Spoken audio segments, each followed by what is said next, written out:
are on the site of the castle. And it was the first time the Beatles had really stopped being semi-professional almost. Look at that. Absolutely fascinating.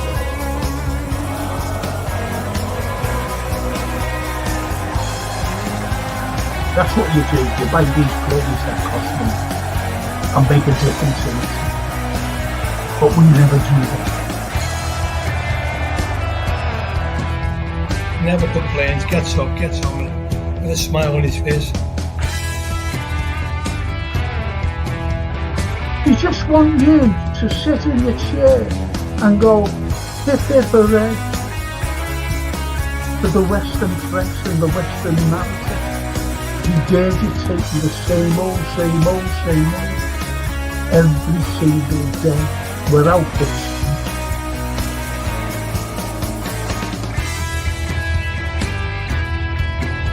If you haven't seen it before, please watch the first series, the first 2 episodes, the second series.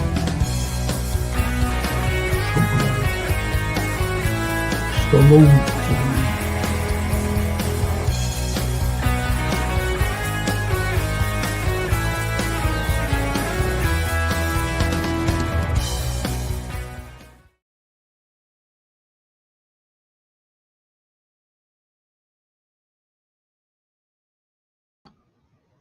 Hello everyone, football show, the football show, and all about Liverpool, all about us Reds. Let's see what we're going to do tomorrow night against the Spurs, the mighty Spurs. The one, they've got a little badge, haven't they, with a bird on. Not as good as our bird, though, is it? Not as good as the Liver bird. A bird on our chest. They've got a cock club on the chest. So anyway, what I'd like is who do you think will be out tomorrow? Who do you think will be playing, that is, not who'll be out of the team? Or you could say who'll be out of the team. So what do you think? Our lads tomorrow, semi-final, Caribou Cup, 1 step to Wembley for all our great away fans. Our away fans are the best in the world, I'm telling you now. Our away fans are the best. I don't give a toss what anyone says. And you know what, every time I watch inside Anfield, you know what I mean? Whether they're home or away, especially away. Have you seen there's a few old ladies and they go away, go everywhere. Wonderful stuff. Really is wonderful stuff. And Ian Mack, even if Frank and chat, as the war chest being padlocked for another January window, lads. Absolutely pathetic. How did you, Frankie boy? Hope you're feeling good tonight. Yeah, feeling good. Got me got George Scott on. He's coming on in a moment or two. I'm gonna look. I was listening. Was it last week or the week before? And Arnie Slot said, but yeah, there was when we were about to play Bournemouth, and he said, yes, Richard has done a wonderful job at there. A wonderful job at Bournemouth. And I just said, go away.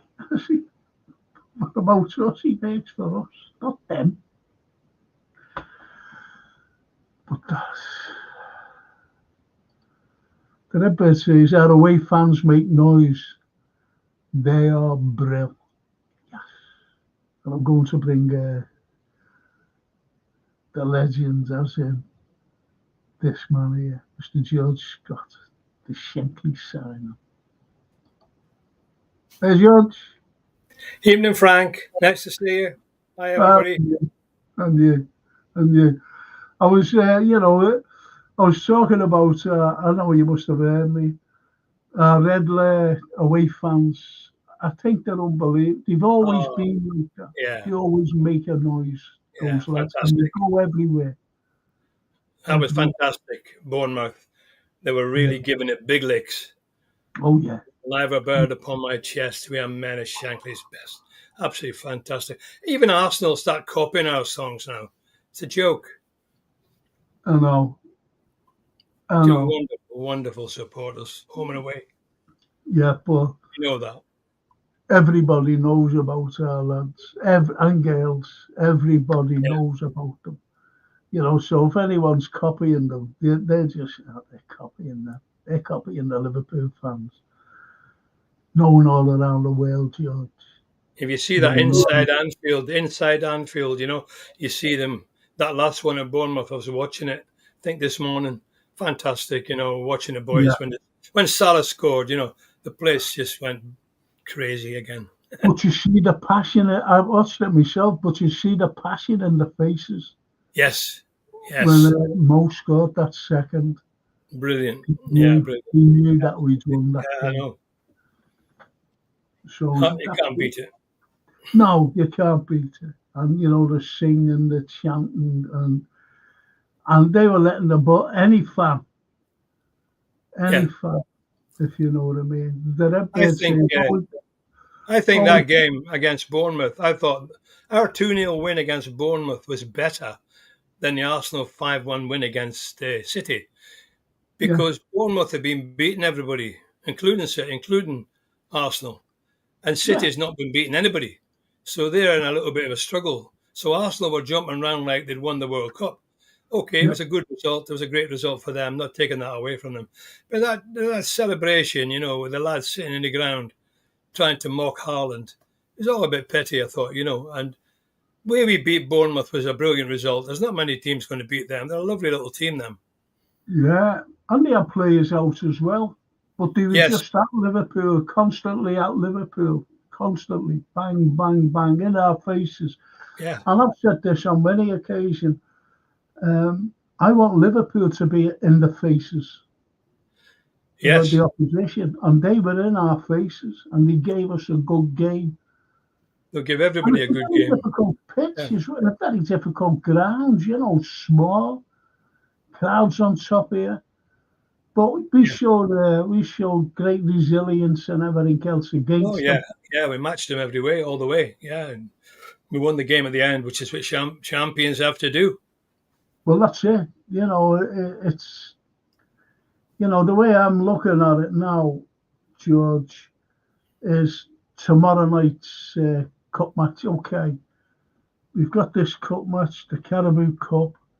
And I know that Arnie Slot wants to win every game, like us all do. We want to win every single game. But the priority for Liverpool, for you and I, is the Premiership and the Champions League. So therefore, tomorrow night, George, who do we play a full-strength team? Well, I don't know if you agree with me or not, Frank, but I would play a full-strength team because for two reasons, really. I think, one, the fans love to go to Wembley. It's a huge, huge thing for everybody to get down there. Arnie Slot to go ahead and win a cup, win a first trophy, get that on the sideboard. Spurs are going to come up here like all guns blazing. It might be the last chance they get to win anything. And their fans have had a tough time. So, I mean, Angie Costapopoulos, whatever his name is, he's actually going to be really getting behind their throats to get into Anfield. So I think we should play a full team. The second reason is the next game's against Plymouth. And if we can't beat Plymouth with a second string team, then we shouldn't just have to be on the pitch. That's right at the bottom of the third division, is it? Or whatever they call it. So, we can, and then we could rest everybody then and play the same team that played against in the European Cup, the Dutch team. And then the next big game, Everton, that's where we need to get everybody behind that. It's massive, massive. So that's what I think, Frank. You might disagree, and the lads in the chat might disagree, but that's my rationale. No. I totally agree with you. I totally agree with you because, as you said, about we've just been talking about these the away boys and girls. They go everywhere. They look forward to that. Look forward. There's the Reds at Wembley yet again. Yeah. Yet again.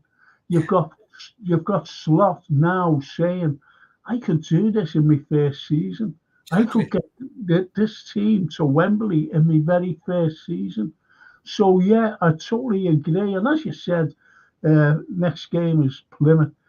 We can play our best 11 tomorrow. Yeah, put some of the couple of the boys on the bench, but play a short team. But yeah, I went down Wembley with my son and my two grandsons in the Green Man, the Green Man pub. The atmosphere is unbelievable before the game. So I think all our boys will want to get down there, those that can get a ticket.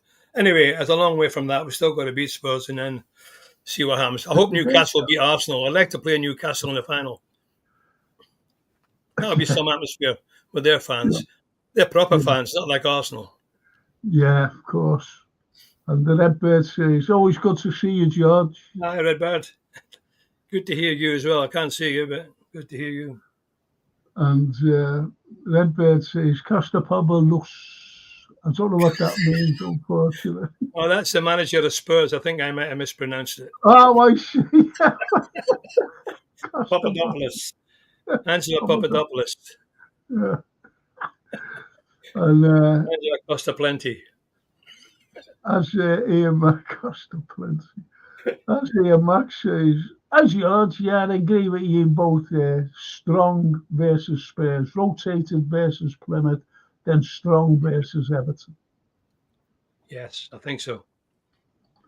And the King says, even if Frank and George, great results Saturday, tough game that, full team Thursday. No, tomorrow. Thursday, over the top, yeah. OPT. Don't like them. And Snapey, Yeah, look, he says, here's to an enthralling evening of effusive verbal edifications. I love Snippy. Brilliant. Particularly corner. The big guns will want to play, so go full strength. Winning breeds winning, says Big atmosphere. Big atmosphere. Get behind the boys. Yeah. Frightening to death. Yeah, absolutely. And Lee Brady, who's under the pretension of Liverpool FC vlogs, literally MI6 to be honest. Even if Frank and George, what you think of Dan's going on loan, I think it will do him good, right, Doug, and Batatic, etc. I was disappointed. What about you, George? I was disappointed him going out on loan. Okay, but he could have been playing in these cup games. Yeah. I'm a bit disappointed, but there's two sides to it, I suppose. I'm disappointed for the lad because you're right, against the likes of Plymouth and like FA Cup games, he'd probably get on. But by the same token, he's gone to Sunderland. They're in a promotion battle, and they're huge fans up there. I'll give him a taste of some big action. And they're a big club, Sunderland, so maybe a good thing. Bring him back for the summer. He might have got a bit more experience in the big atmospheres, along with Doak. Get them both back here, I think. I wouldn't want him to go out more than just till the end of the season. Well, this is me. This is just a personal opinion. I would have loved to have seen him here and getting minutes with our first team. And being coached by your club, being coached by him, if you know what I mean. And that's, Sunderland, but as I said, I'd have prepared him to have stayed. But he has got a problem getting into the team that in front of these guys that are there now, the likes of Blackburn, Jota, and Nunes, and Salah. So I can understand the frustrations of the lad. I suffered the same frustrations years ago. So don't you? Yeah. What you think, George, of when Curtis came on against Bournemouth? What did you think of his performance? Well, I thought he was all right. I think he did all right. He laid on the goal as well, and he got stuck in. And I like Curtis Jones. I think he did. He played well. Yeah, I didn't have any problem at all. I thought it was good, and I think they all did their job anyway. The ones that were on, the ones that came off, and once again, substitute it worked because he played a part in the goal that won the game. Well, it finished the game off. I thought he was great myself because Yeah. leading up to the goal, he got it just outside our penalty area. And he gave a cracking ball to Diaz. Yeah. No, it was to Nunes. Then Nunes to Diaz, and Diaz went up, and he followed right up, like a Terry McDermott that time against Spurs, right from our area, and he went right up, and what a ball, Diaz just to him. And a perfect ball. Fabulous goal, wasn't it? Fabulous team goal. Yeah, from one end of the pitch to the other. And that just sickened them. Yeah, absolutely. And Mo, what can you say about Mo, George? You can't say anything. He's just a genius. And he made that look so easy, but it's not easy. It's not easy. Just to see that little flash at the side of the net, they had to put the ball in. And no backlift, just boom. Straight in past the keeper. Keeper didn't have a chance. Right in the top corner. Fabulous. Kepa's a good keeper, by the way, and he was totally flat-footed. Yeah. It was just a great goal. Flat-footed. But I was watching this Mark Goldridge, and he said, I don't know how he came to that conclusion, but he said, I think that was a cross to Nunes. That's what he said. No. He mustn't have watched it. No. He mustn't have watched He's done that lots of times. He does it regular into that top corner with the left foot. For years he's been doing it. They can't stop him. He just sidesteps a defender. He makes enough space for himself and then whips it in. It's great. Incredible. Absolutely incredible. So yeah. I was delighted with the win. It kept us tight. Let's see. The blog says, looks like we're singing a lot in the summer, they said. I wonder if that's because we're not renewing some contracts yet. Don't say that, please. And he carries on by saying, hopefully we don't need him. This is Dan's, I think. What I mean is that hopefully he likes the likes of Nunes, Gakpo, Jota can all stay fit, as of lighting to play in the FA Cup comp, though. And that's what he said. There's a mixed feelings, what they say and think, could have played in those games. And Stephen Snape, I agree with George. Dan's will get consistent game time in a club who's fighting for promotion. And Ian Max says, the subs were brilliant on Saturday. Curtis and Connor gave us more energy just at the right time in the match. Spot on. Yeah, Bradley was great when he came on. Even the Redbirds is happy that Dan's is going. It will give him a game time and also it will help his development. Well, yeah, I'm not going to argue with this lot because they're still very young, isn't he? He's still very young, him and Doak. Yeah. The blog says, I like watching Goldbridge when he kicks off, and especially one called Flying Pig. He runs out of breath, kicking off. So funny, United fan entertainment when they lose. Yes. And Snapey says, most cross for Trent Setter, but the outside of his left foot was exquisite. It was because she should scored there. Yeah, it's everything that he does, and it's just what like Snapey said there. He's watching the game, and that's resonated with him. That outside of the foot. And he does that a lot, doesn't he? Yeah. It's just incredible. He's an incredible player. Right at the top of the world at the moment, definitely. We're But lucky to have them. we're lucky to have them. And I think every Liverpool fan on the planet, no matter where you are in the world, whether you're here, where we are, George, or whether, you're far Yeah. flung over there in Canada, America, Oh, yeah, Australia, whatever, New yeah. Zealand, or anywhere. We all say we've got to keep them up. Got to keep him. Yeah. But Oh, we yeah. don't know we can't surmise, really, can we? What's No, it would going be, on? yeah. We I just can't don't, surmise. I can't think where he could possibly go apart from Saudi. Yeah. The Redbird says Mo doesn't get the credit he fully deserves. Maybe it's partly because he makes what he does look easy at times, Yeah. but that's the sign of a great player. Yeah. See, all great players make it look easy. Doug Gleesh used to make it look easy. I mean, all great players look like they've got time on the ball. They make it look easy. Jan Molby, all those guys, they get the ball. Alonso, they tick along and make it easy. Then when the action starts, they click into gear and they make it happen. Well, I'm going back to your day because when I was, young lad, looking at Peter Thompson, Yeah. and he made it look easy. Yeah. He just got the ball and he just went past players. Yeah. Just went past them. An incredible player. And, for me to say that, about the likes of Peter Thompson, right up to what Mo's doing. And this is like, other fans as well from other clubs. They see Mo, they don't think he's a winger. No. They think he's a striker. He's a striker, yeah. He's a winger. I know. It's And quite he doesn't incredible. get the credit, as you said.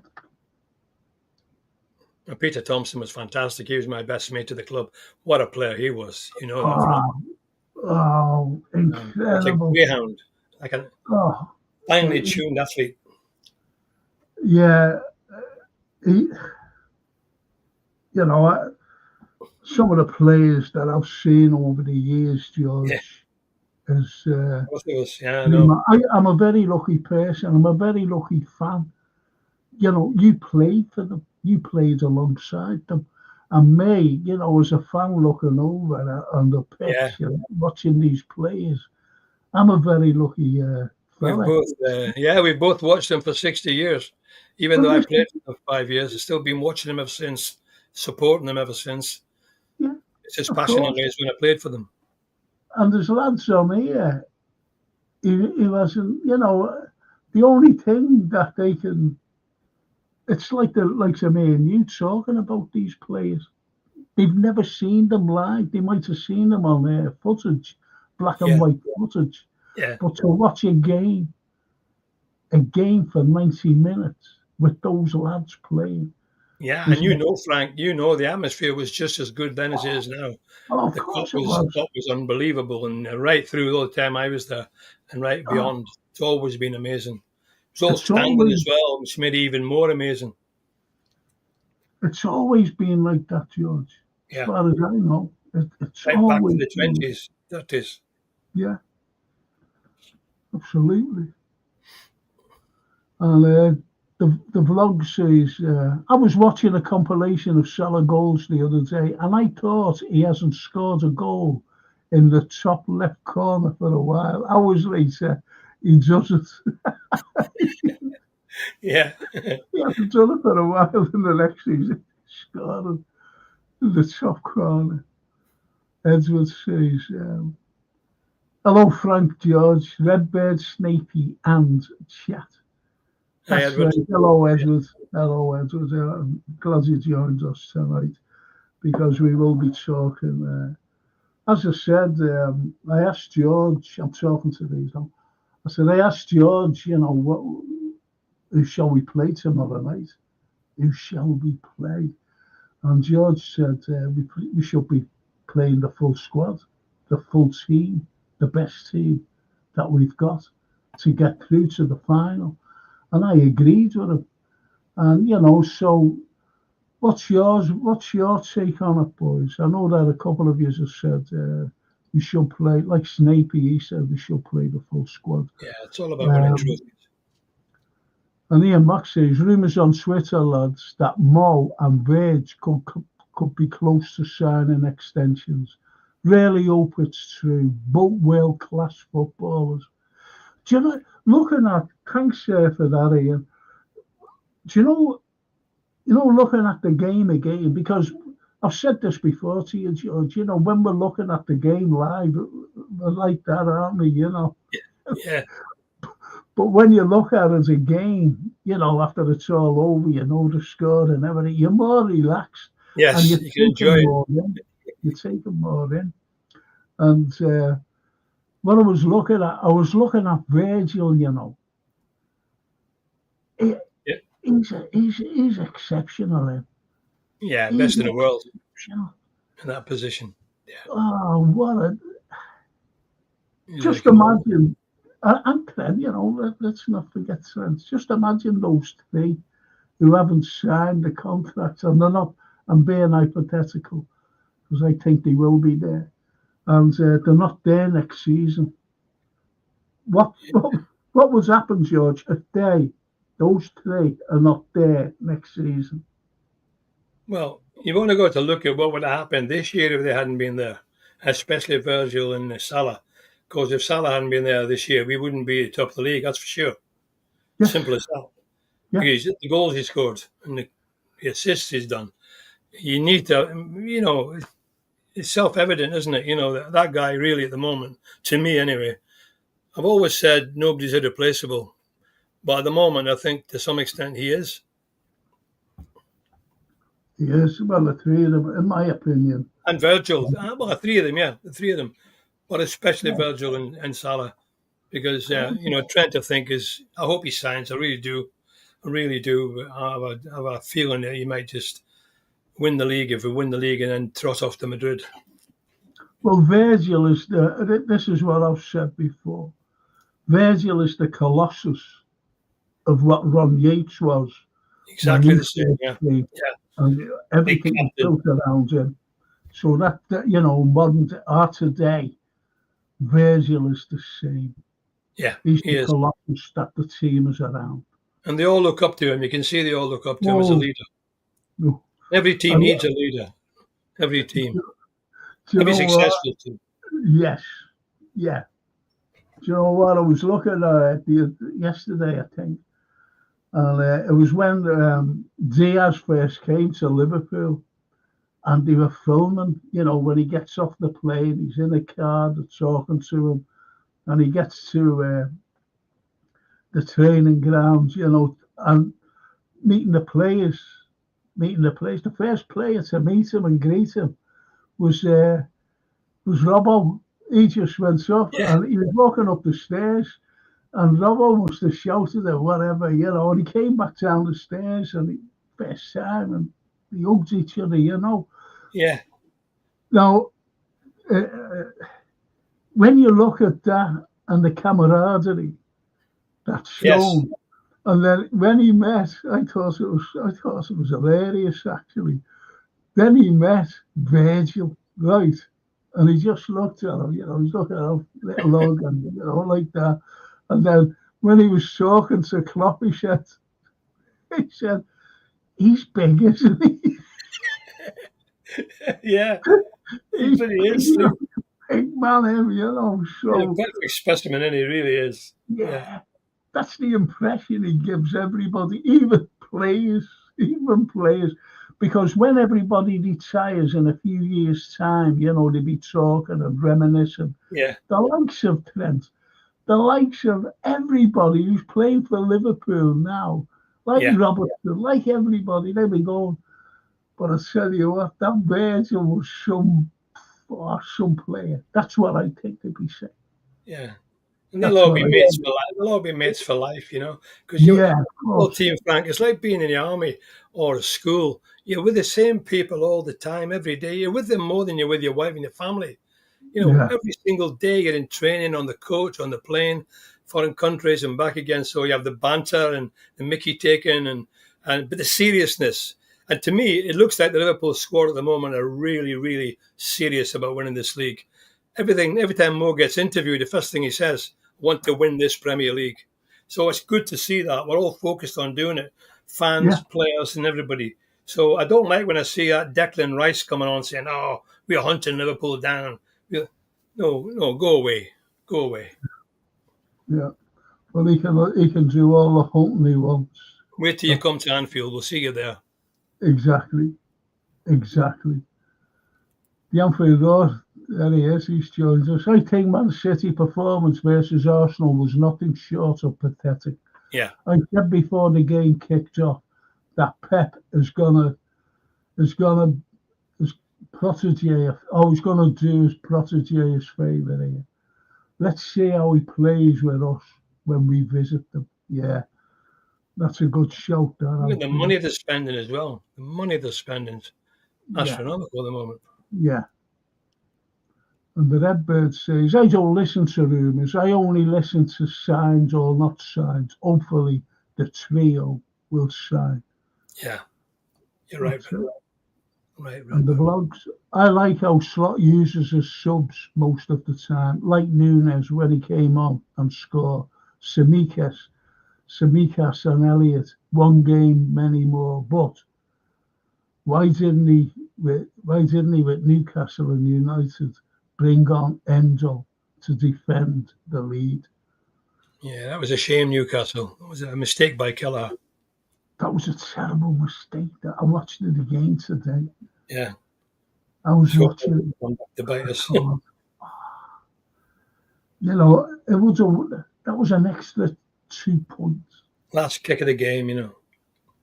Oh, I couldn't believe it. Why? I still can't get my head around it. Why he did that? He's caught in two minds, wasn't he? I don't know. You've got to make sure, George. You've got to come and get it. Footballer. Yeah. You've been a professional footballer. You've got to give 100% concentration. I'm talking about, not like hoping that no one's behind you or you think no one's behind you. You've still got to give that 100%. Yeah, at the highest level, it's so important to focus and concentrate. Just imagine if that was have happened. Do you know when, say, like when Manchester City beat us by 1 point that time? Yes, that would have been the difference. Exactly. And that's the way I look at it as well. It was a dreadful mistake. Mistake. Yeah. When you look back over the season, that's when these mistakes come back to bite you. Oh, they're highlighted. Yeah. If only. Yeah. The Anfield Road. People keep describing all these players they want. The area that is quite clearly needs is reinforcing is centre back. My worry is when Jürgen was there, did he say I want tall, mobile centre backs? He knew Matip and Ibu. Yeah, and Virgil. Yeah. And Virgil.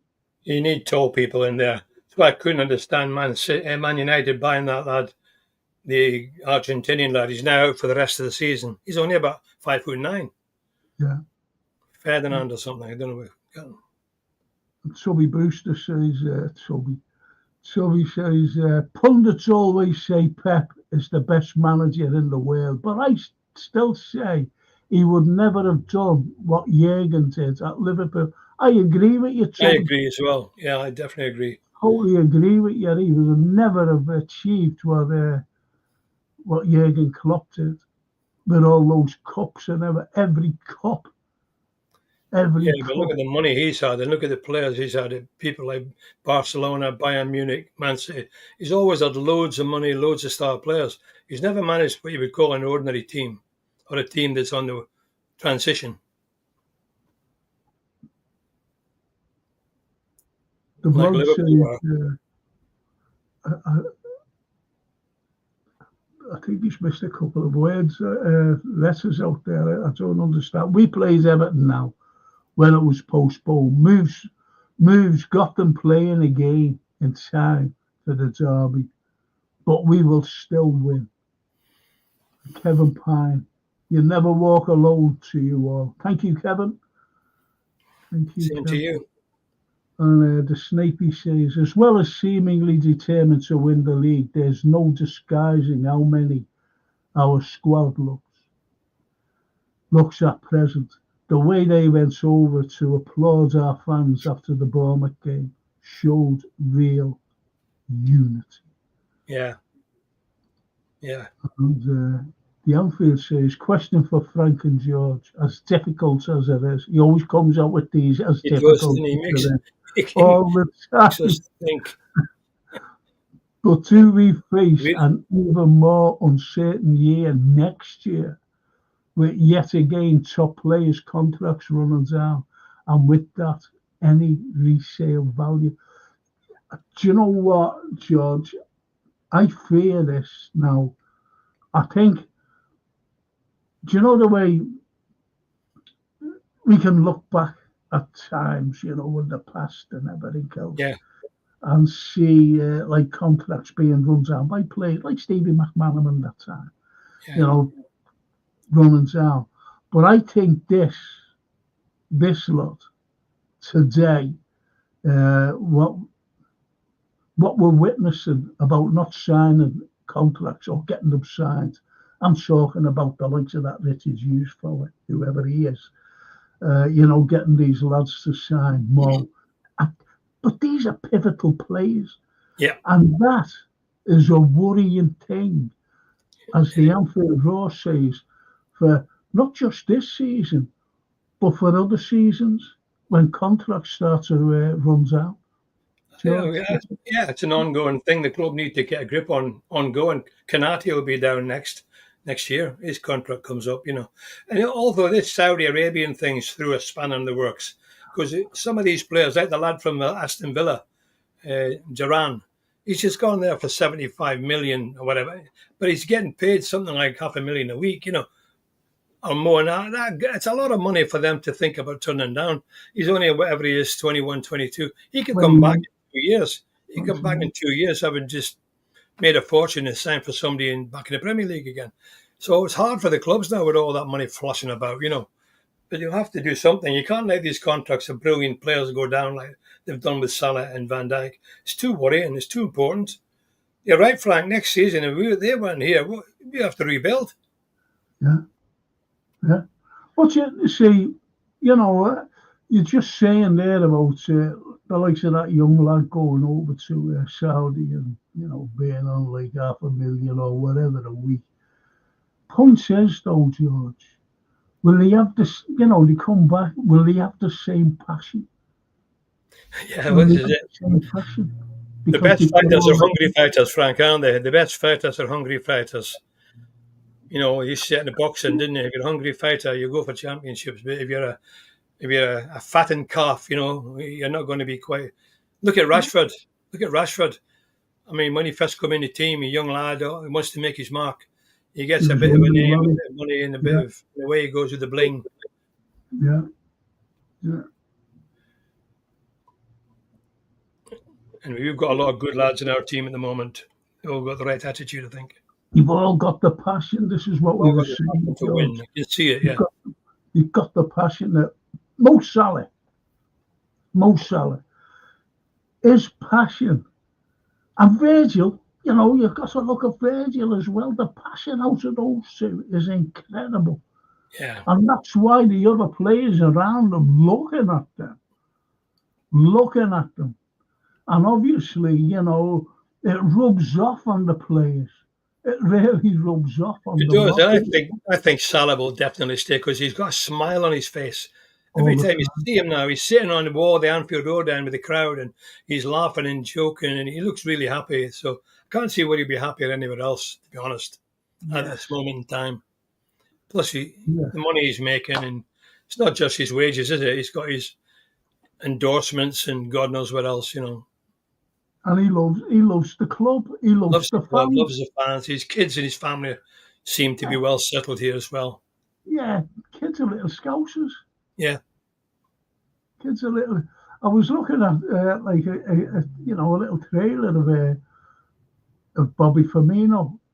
Yeah. And then it went to the kids and they said, "Yeah, me dad." I know. Like, same when Rafa was here, his kids as well. Ah, yeah, They're yeah, all Scousers. yeah, absolutely. Fantastic, Yeah, fantastic. I mean, all that glitters is not gold in Saudi. There's Stevie Gerrard now coming back. Henderson's coming back. His staff have gone as well. So it's all very well going for the money, but I think the quality of life over there, well, there's money flying around everywhere. It's not Liverpool, is it? No, If you're no, born and bred here. it isn't. But you do get greed, though. Now they're talking about I'm going to Carlyle or somewhere. I can't believe that. And Kevin Pine says, comments, please. Have your say. That's what they're doing, Kevin. What it's all about, isn't it? Opinions. And the blog says, well, looks at when Man City spends 180 million willy-nilly like it's nothing. When we scrape the barrel for players, can't even renew contracts. Embarrassing now. I typed too fast, Frank. Missed the letters out. Yeah, of course you did. That's why I couldn't understand what you were saying. You want to take a leaf out of Snake Pete. Make the words bigger. I was saying I wish we had played Everton back when it was postponed rather than now, but we will still win. Yeah, to be honest, like I know that they're doing well with Moyes, coming back, but I can't understand. No, I don't want to talk about Everton. I really don't, because look, we're a better team, Frank. We're a better team. I'm 20 points ahead of them in the league. I know it's a derby, and derbies are unpredictable, but we should beat them based on the fact that we're just a higher quality team. Well, I could make a comment about, but I won't really about Everton. But what I will say, I'll put it in this order. When, and I've mentioned this on many occasions, when the likes of Edwards and the other fellow Ward left Liverpool, I didn't want them back. They left us. And they left Jürgen in the lurch. No matter how you look at it, they left us. And Jürgen had to carry on, himself, to be honest. Him and Linders. Right, so you had that. You had the likes of Michael Owen, who's lost the hell of a lot of respect because he signed for Manchester United. Yes, he did. Now, if you think of like what Everton's manager did, and one of their great players, a Scouse lad, who walked away from the club, to me, I'd never forgive them. Then all of a sudden, one of them comes back. One of them, yeah, there he is. After being sacked by another club. Yeah. And I can't make that out, How dare you can say, you know what I mean? Welcome arms, And he comes back kissing the badge and all this with the badge. Yeah, he left that club to go to another club and failed miserably. Yeah. To be honest, if I was a with Everton, Frank, the last two games they played, Leicester City are a poor side. They're right down at the bottom. They've lost 6 games out of the last 7, or 7 out of the last 8. So that's no great thing to beat them. And before that, they beat Brighton, but they were hanging on. They were hanging on the whole second half, and they were lucky to get it with a 1-0. So I've got no doubts we'll beat them on Thursday. We're a better team with more class, more quality, and a much stronger striking force. They've only got Beta up front, or Beta, whatever his name is. So, they're a good defensive side, yeah. They'll probably play the old putting up the barriers, hoping for a breakaway. That's how I see the game going. They'll park the bus and hope to get a breakaway. When you mention Brighton there, George, look at the way they've gone. Yeah, that's what I mean. So they've not beat any big teams, No, absolutely not. A little bounce for him coming back, that's all. Leon Theodore says another question to stop it, you. Is PSR going to be FSG's ultimate excuse in the market forever? Now, I never see a situation where they would do what City have done and spend 200 million with no return. Look,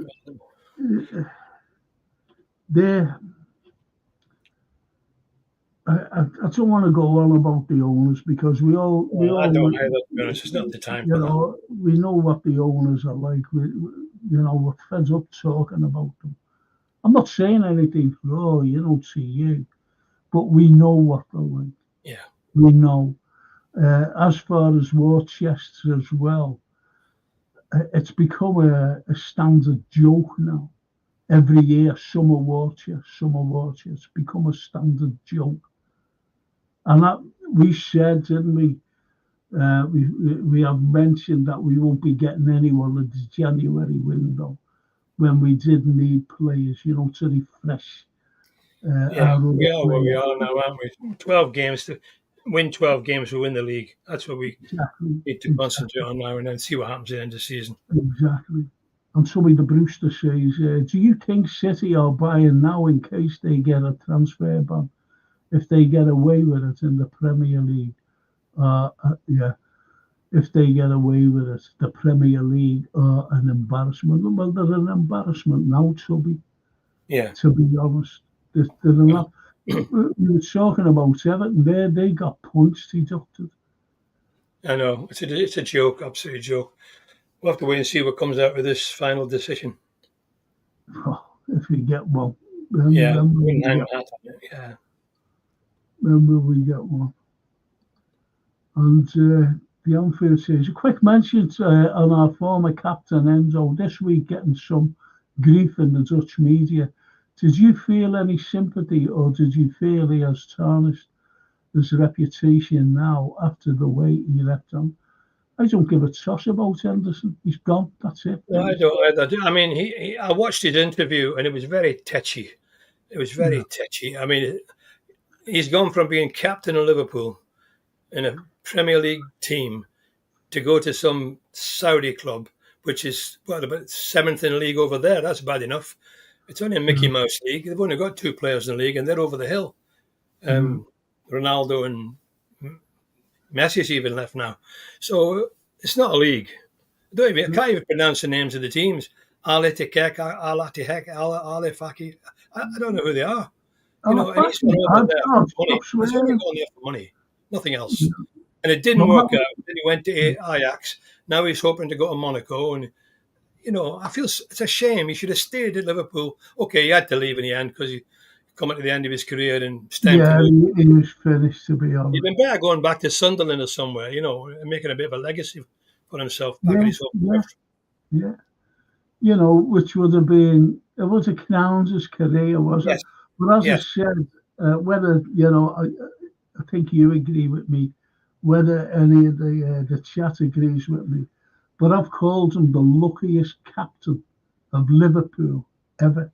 No, You can go through, George, captains, that's Captain Liverpool, going right back to Ronnie Yates, right through all the great captains. Yet he's won more as a captain of Liverpool, and he wasn't one of the greatest players ever. He wasn't one of the greats, that stands out. I'm just picking a thing like Alan Hansen or Graham Souness. No, it wasn't really in that class. I'll give him credit for the effort and the work he put in and the way he played for the team with his heart. I'm not disputing that. Always give him credit for that. I'm not disputing that. I'm really not, but he's the luckiest fella to captain a side like Liverpool, a club like Liverpool, what won everything. Yeah. Under the Jurgen Klopp, every cup possible that you can win, in football, everything he won. And that's why I call him the luckiest. Look at Steven Gerrard. Yeah. Look at Steven, never won a Premiership. That's right. And, Be honest, you know. I know you're right, Frank. Yeah. Compare those two together. It's just sad what's happened to them. Henderson, Gerrard. They should be really just feel sorry for it. Well, not sorry, the money they've got and everything, but Stevie Gerrard, it's not really worked out for him outside playing, is it? Managerial in the manager business is not quite worked out for him somehow. But I've always said though, George, even when he left to go to Rangers that time, the point is I said that he should have stayed with Klopp. I do. I've always said that. He should have stayed. Yeah. And he might still be there. He would still be there. Because, I mean, if he stayed with Klopp, the club are always going to find a place for Gerrard. Maybe not now at the moment because of the way things have gone. But if he stayed at Anfield, he could have done like a coaching the kids and then coaching under 21s and, you know, showing his experience. Because if you go to the academy, he's all over the place. His photographs are everywhere. Quotes in rooms where the kids are. And, you know, it seems to me to be wasted. He could have used that experience and talent and brilliance to bring these kids on and help Slot. And it's probably not going to happen now. It's a shame. Yeah. But that's it, you know, we can say these things. And obviously he must have thought that it was best for him at the time to go to Rangers, unfortunately. Well, even if he came back from Rangers to Liverpool as an assistant rather than go to Villa, because that was a tough ask, Villa. Yeah, of course it was. Of course it was. Darryl says, evening lads, evening Darryl. Hi Darryl, hope you're well. Snapey says, on the subject of Trent, I'd ask this. From a purely footballing perspective, isn't Real Madrid a step down? At the moment, yeah. He's playing in the best team in Europe in front of the best fans. Real Madrid's a fickle. What do you think of that comment there, George? Completely agree with you, Snapey. I've always said that. You know, it's a step down. It's not a step up. It might be in money terms, but that's about it. That's what I don't understand.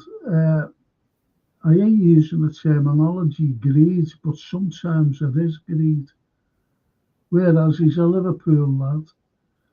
I think that he's negotiating what he thinks he's worth, if you know what I mean. Yeah. Now, he's a great player. Oh, world-class player, yeah, without a shadow of a doubt. But, you know, to go to Real Madrid, it just mightn't suit his play. You're starting again, aren't you? All over again. All over again, you're starting. There's no guarantees there. He could get injured. Anything could happen. Yeah. Mark Simon, Neverton are on the up now. Please don't play Trent in that game or we'll have a clown show again like last season's game. I might not be fit. No, he mightn't be fit. The Anfield Row, and he's answering to Snapey. The major issue is Real Madrid are the biggest club in the world. And without Jürgen, I don't think the lad having any place here under Slot. Slot is one of them that'll adapt to him.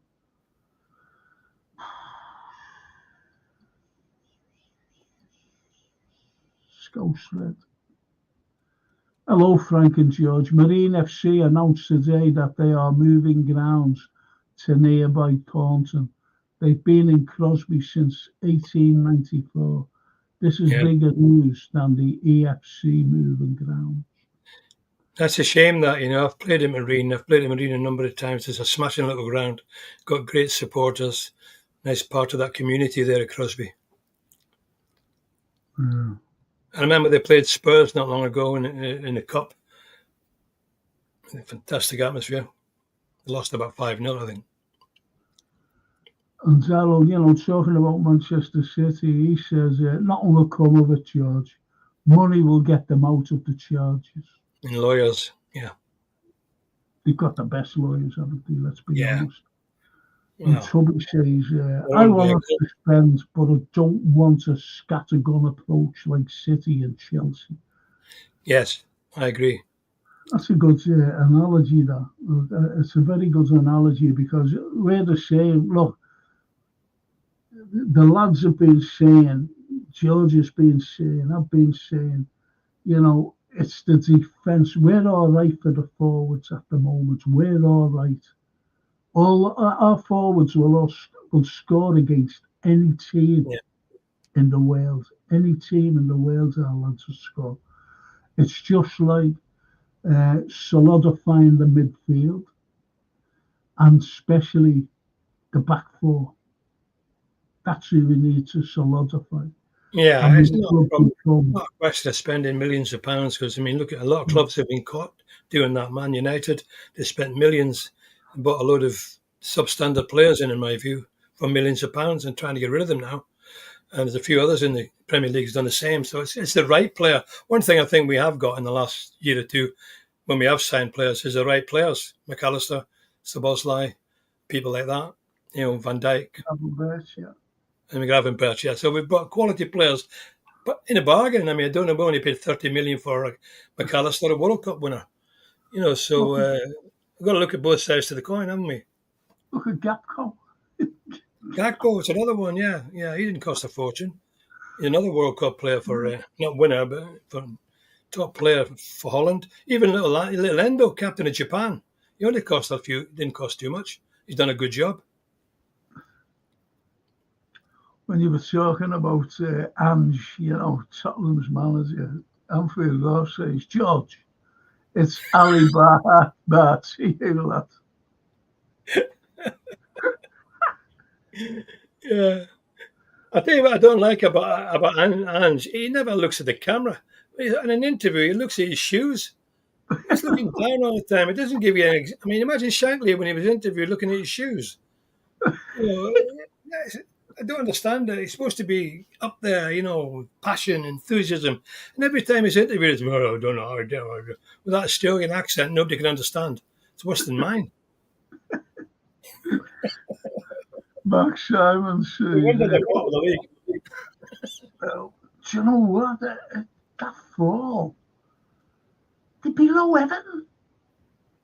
They're below Everton. I know, that's what I mean. They're not doing much, are they? They have had a lot of injuries, to be fair to them. They've had a lot of injuries, but like we had a few years ago. So they're struggling with the quality players being injured. Yeah, but that's the difference between... Look, you've just said that. Right. And we had terrible injuries. We did. But we were never that low down. No. But we've never been below 8th. We were never out of the top 5. When you look at no disrespect to Nat Phillips. And Rhys Williams. Yeah. He's playing for Morecambe now, Rhys Williams. Yeah. Nat Phillips is playing for Rangers Reserves. I remember when he was playing for us, Nat Phillips, that Rhys. I said, he's not going to make it, that lad. No, I'll go, I think he's great. That was the feedback I was getting. I said, he's not. And as you just said there, George, he's playing for Morecambe now. I know. They did a fair job fitting in when we needed them, to give the lads credit for that, But, they're not the quality that Liverpool needs. Nothing like it. No, they're not. There's a few players there, to be honest, George, and I've said this before. There are players there, and people are saying, oh, yeah, he's going to be great and whatever. And they're not at the level. They're not at the level, and they will not make it at Liverpool. No. And I still refer back, the likes of that Rhys fella, and the likes of... I always give a great example about that Ryan Brewster and young... Oh, Ryan Brewster, yeah, he went to Sheffield United. And I thought... And do you ever remember a left back, a Dutch lad he was, Hoover? And I said, he's not going to make it, a left back. And, he was going to be a big star, wasn't he? He was only 16, 17. Star, yeah. Just disappeared. Gone forever, yeah. And this is what I mean. I think I've got a good eye. I always remember Alan Hansen making his debut. He came from Partick Thistle as a recruit. Right.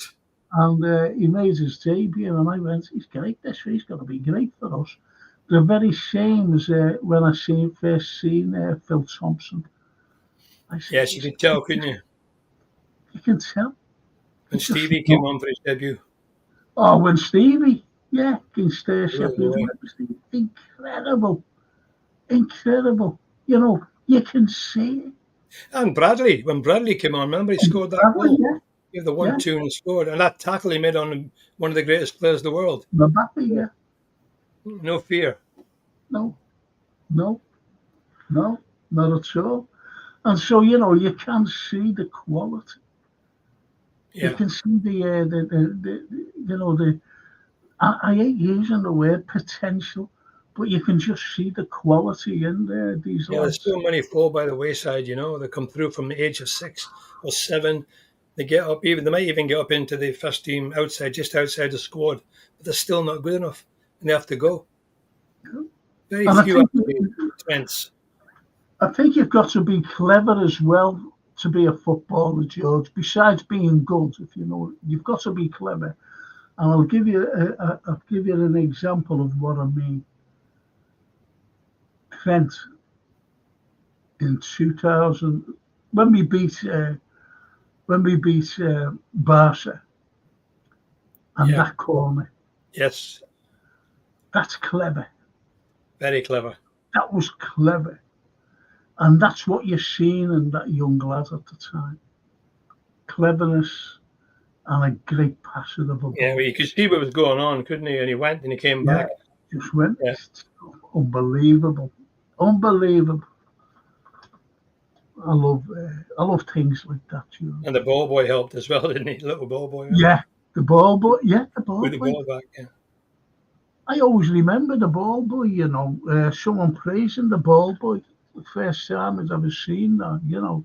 Yeah. Hang on a minute. Right. Right.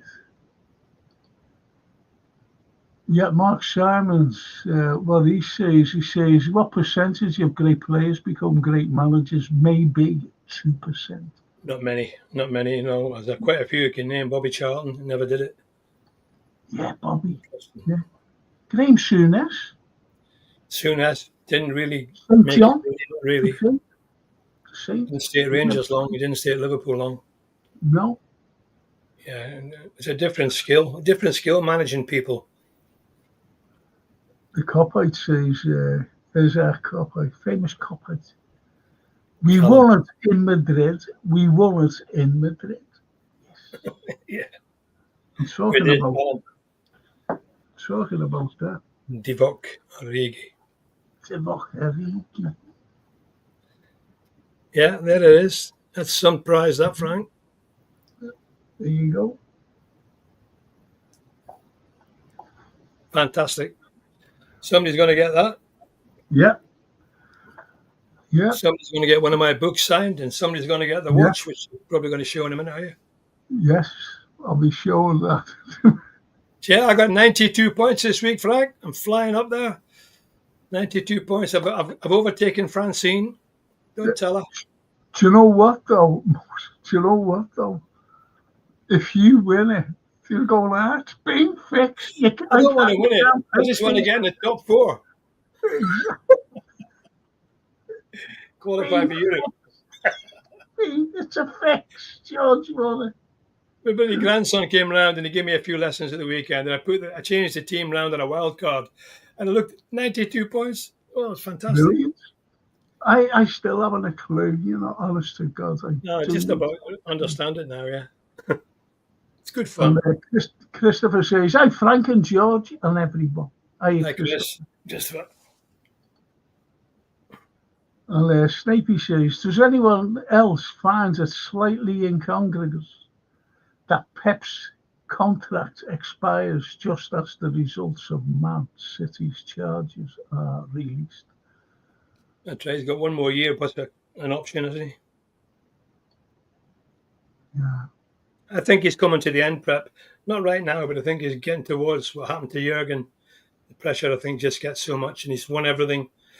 And how far can you go on? I think there'll see some changes there next year. Might be wrong.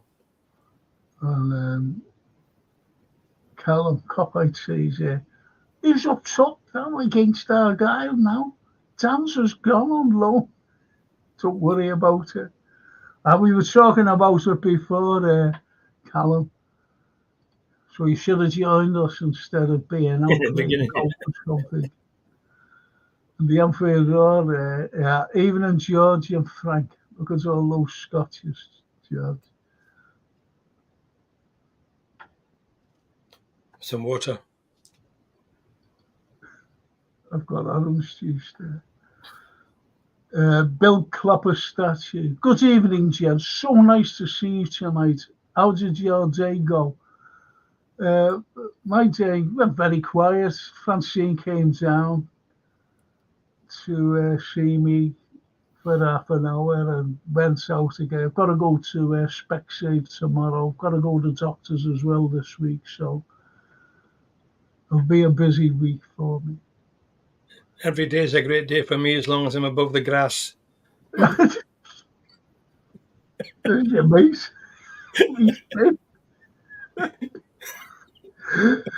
Yeah, walking on the grass instead of under it. Oh, blimey. After the Did last you 3 really? years, 3 times I've been at death's door. Do you know what? Same as myself, to be honest. Same as We're myself. survivors, Frank. We never give up. Yeah. Like Honestly, Shanks. like Mo's t-shirt. I'll never give up. Never give up. George and Frank. Never give up till the door's closed. Or the lid goes down. Close that lid. To let them out Let again. me out.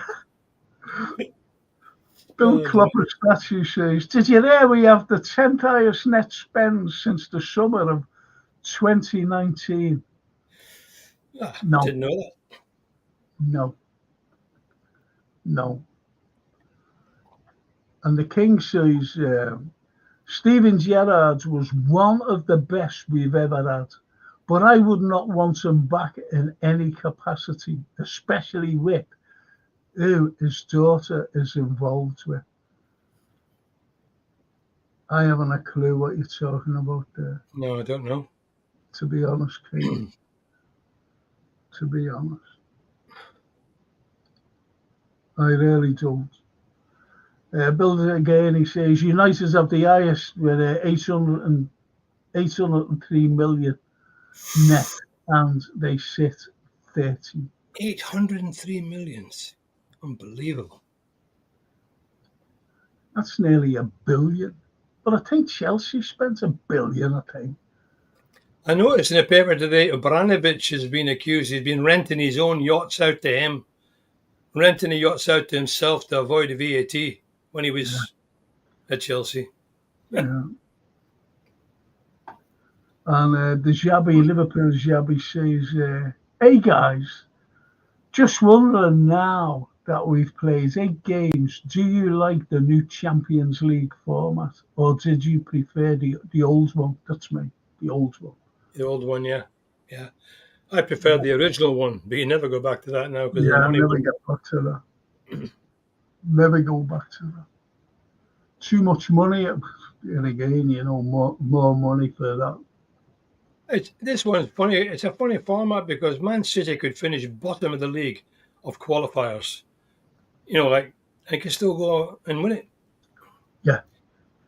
But, it's a weird system, It is a weird one. It is.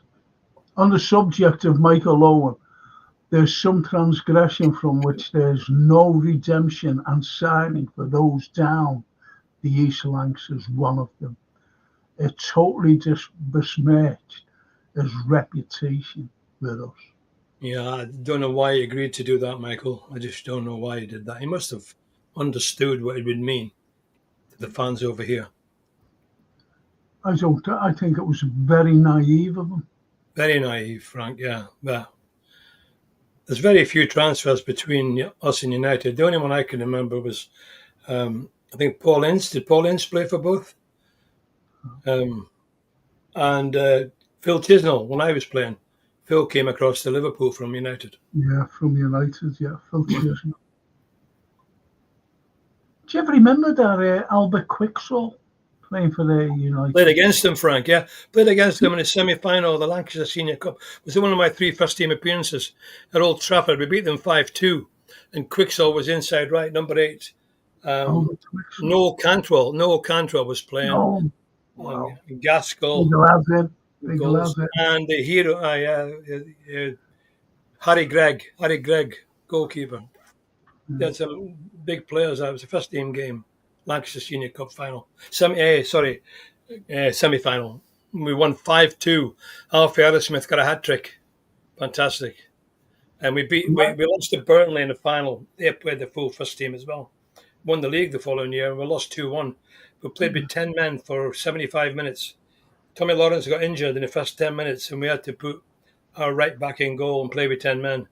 And I scored an equaliser. We went back to 1-1, and they scored a late goal, 25-yard shot, beat our substitute keeper. Well, he wasn't a substitute, but he was in goal. So we did really well, and Shanks was absolutely over the moon. But sadly, we lost the trophy in the final, Turf Moor. So I've still got that on my sideboard now, runners-up. I've got that many runners-up in the FA Youth Cup, runners-up in that, I've got a few winners as well. South African Championship. It just shows you, doesn't it? When you collect your medals and you put it in the sideboard, You look back, yeah. I think it's great. It's a great legacy, if you know what I mean. And, you'll have your grandkids saying, my granddad's won that. See what I mean? I think it's great.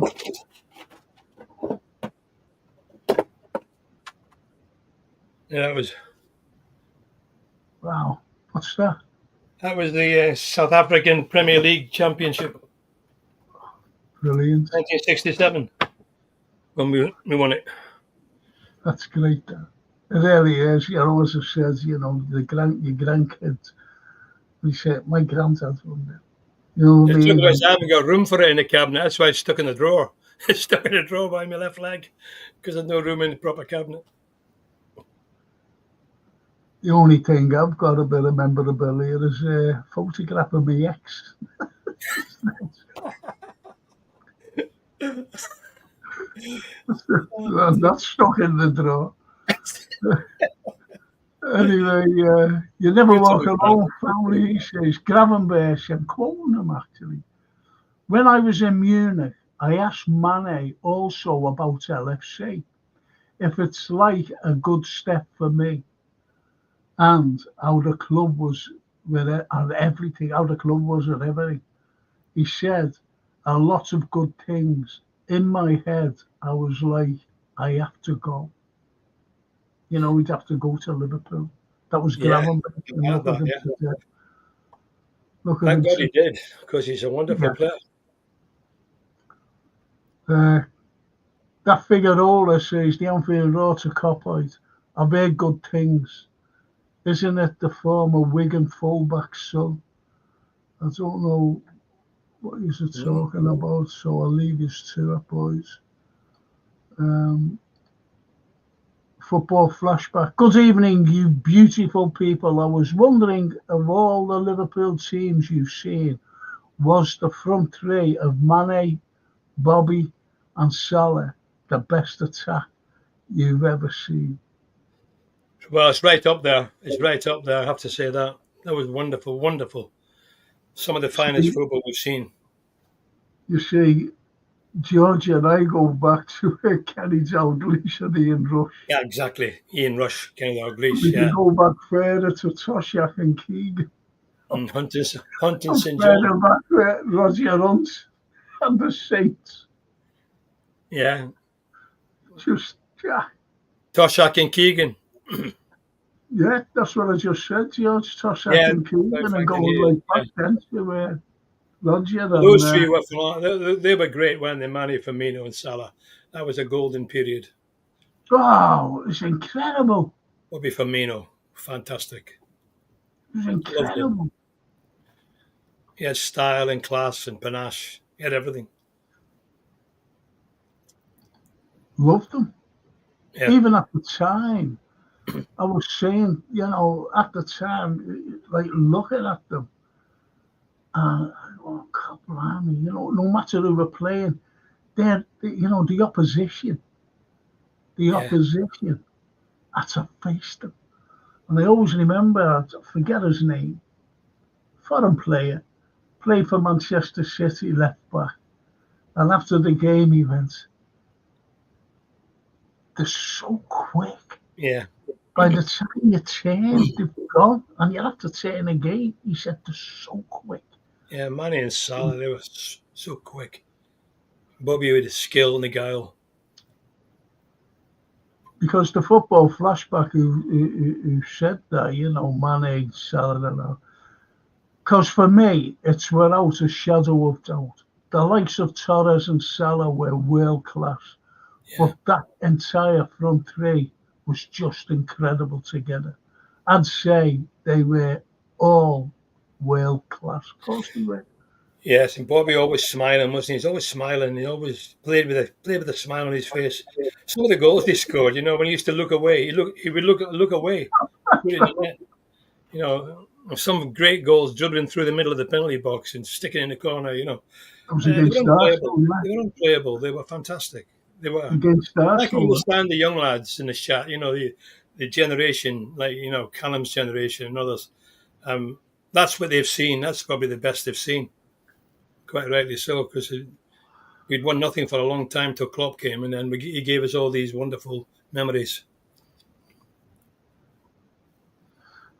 Yeah, well, as I said, before, when we were chatting, George, what we've seen in the past, that others haven't. I'm very The lucky. only time that they've seen things is on telly, like flashbacks and memories and whatever, but we've actually seen them in the flesh play. And I think it was about the third page from the end of my book. I was writing down some of that the players I'd seen and enjoyed, and I almost ran out of space. Yeah. I had to edit it with so many unbelievable players over those years, 64 years. See, it's like me.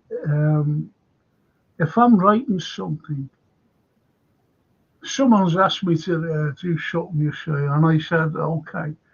And when you think, and you go, well, I can't mention it. You can't mention too many of them because it'll become boring.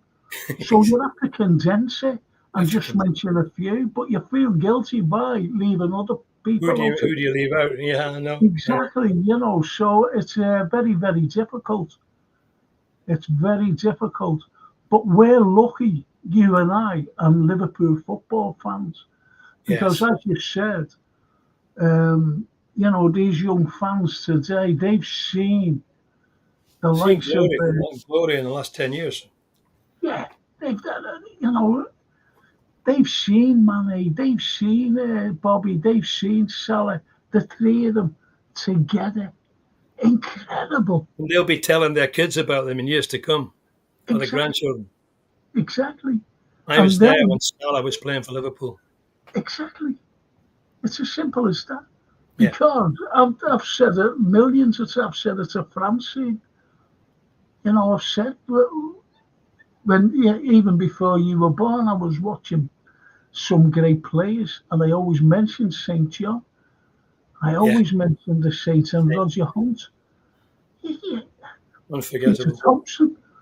Peter Thompson. You know what I mean? Ian Kelly. And Ian's still going to that play. He's still going well, Ian. Yeah, still going today. 84 now, 83, I think is. It still looks like he could play. The football flashback, Klopp. This is a quote by Klopp. As long as you are not Lionel Messi, you have to defend. He is the only one who is allowed to wait until the team wins the ball, then gives it to him to do what he wants. Yes. I could agree. I could have, having seen Messi, some of the highlights of some of his goals, I can understand that. Well, again, we've seen these players at Anfield. Yes. We've seen them playing in the flesh. Yeah, my memory of Messi is him standing in the centre circle like a little lost boy. at the end of that game. Yeah, he was, wasn't he? He couldn't believe it. A lovely picture of him just standing there, what's happened, Yeah. And when Robbo pushed him, he was on the ground and Robbo banged him, pushed him along. He went into the referee.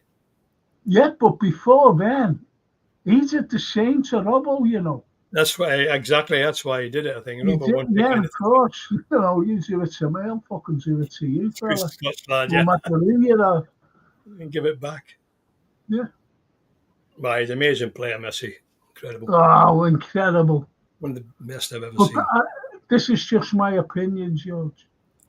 There was no one better than Maradona. Oh, yeah, Maradona was unbelievable.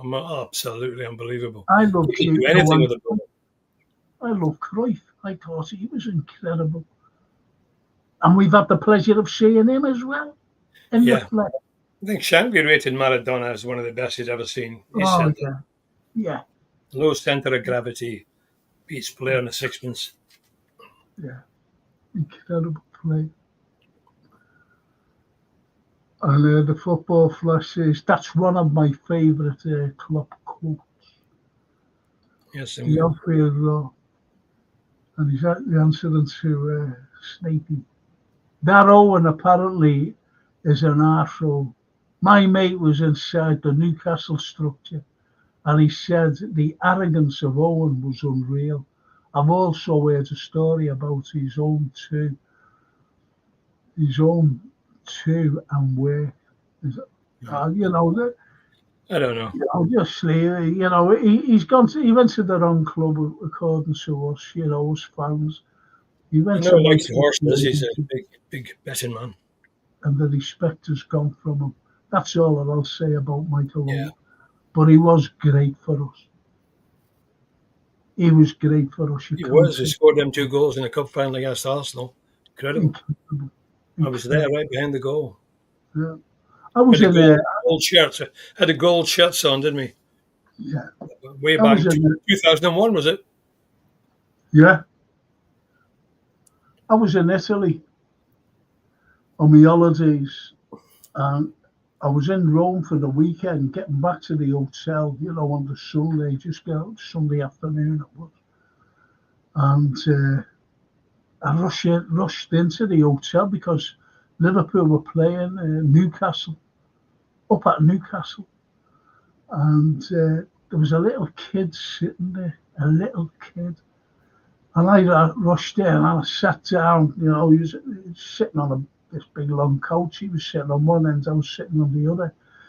And I'm looking like that. And he's a little Italian lad. And he said, Michael Owen. And I went, yeah, Michael Owen, anyway. And he said, where is he? Dove Michael, he said. And I went, and I got up, honestly, to the telly and went, there he is. And the camera was on. I said, there he is. And you see, as I was pointing like that, he went on to score. He scored 2, didn't he? I mean, the kid was jumping up and down. He was Italian, but he loved Michael Owen. Yeah, because of probably the World Cup when he scored for England, that one amazing goal he scored against Argentina. Yeah, I remember when he done that. That game when he did that. Yeah, bloody shame what he did. He could have been a legend, Frank. He could have been a legend for Liverpool. Honest to God, such a shame. It is a shame.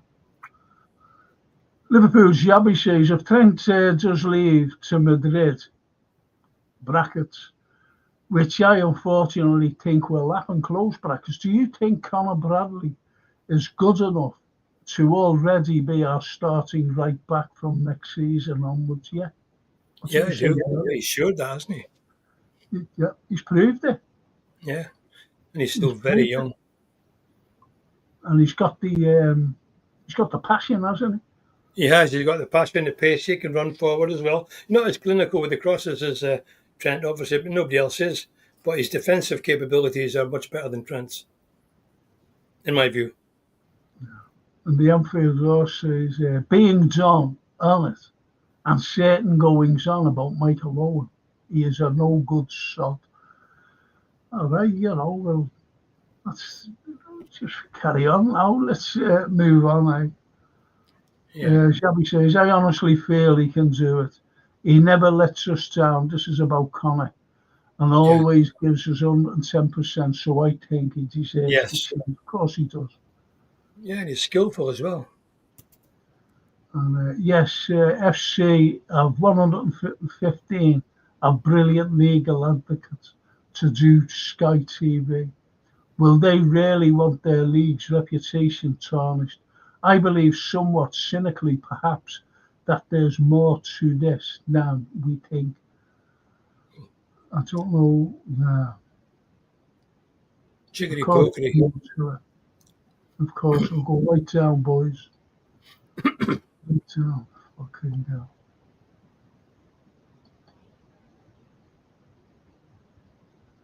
And Maddie Stan says to Stephen, about Trent, I feel mistake to give him a fixed position, play Connor at back and let Trent loose to do damage and Stevie best of the EPL. And Snapey says 803 million and the struggle for the top half of the table continues. That's what I mean. It's not all about how much you spend. It's who you spend it on. Colin Blackshaw. Evening, gents. Evening, Colin. Colin? Mary says the team to start better against Spurs Thursday and next week at Neighbours. Can't let either game get away from them. Well, we've got to score the first goal, that's for sure. We can't allow them to score a goal. Well, we were talking about it when the show first started, to be honest, Mary. We were talking about... I don't know whether they'll set up to try and attack us to get that early goal. Yeah. Have to be careful. Be patient. Colin Blackshaw says, ever remember Alan Evans? He scored some good goals. Yeah, I remember Alan. Yes, yeah. 100,000 Shankly gave him. Yeah. Shankly gave him, not him. Shankly pays 100 grand for him. That's right. A lot of money in those days. Oh, we all went, 100 million for this fella, who is he? And he, Alan. 100,000. Alan Evans, yeah, he was good, Alan. He was at Birmingham, lads, wasn't he? Yeah. Addy 66, Aldridge, Barnes and Beardsley were great to watch for the team in the 80s for me. Yeah. Yeah. But you know, Aldridge, he only had 2 seasons with us. I know. He didn't. Yeah. I know. 2 seasons. So, you know, Beardsley and Barnes, he was with us for Yonks. Yeah, he took over from Rush, didn't he, for a while? Then Rushy came back. Yeah, from Juve. Then that's where he went.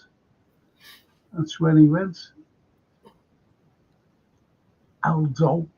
A good striker.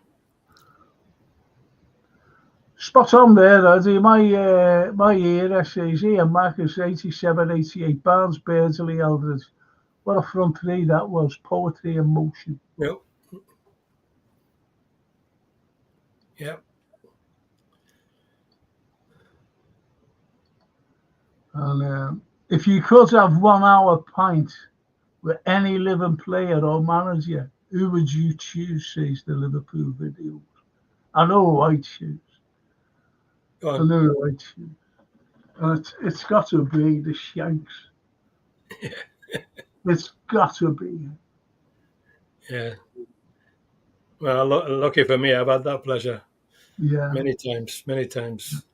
Unforgettable. And I tell you, I've had a time with a few ex-players, like, but I tell you the way I had a bevy where I was in town one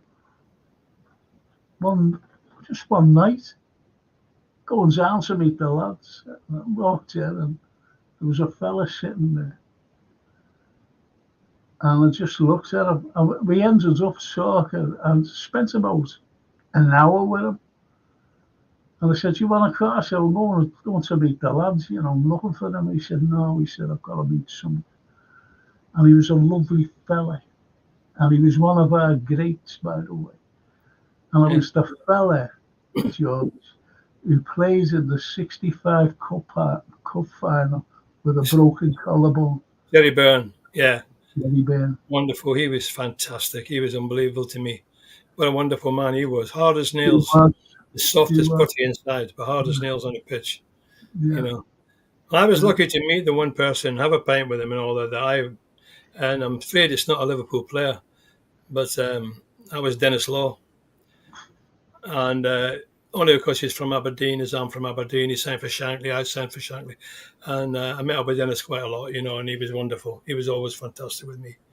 Big loss to football, big loss. Well, not only a fantastic genius of a player who I really wish had came to Liverpool with Shankly. It would have been absolutely fabulous if I could have got him here.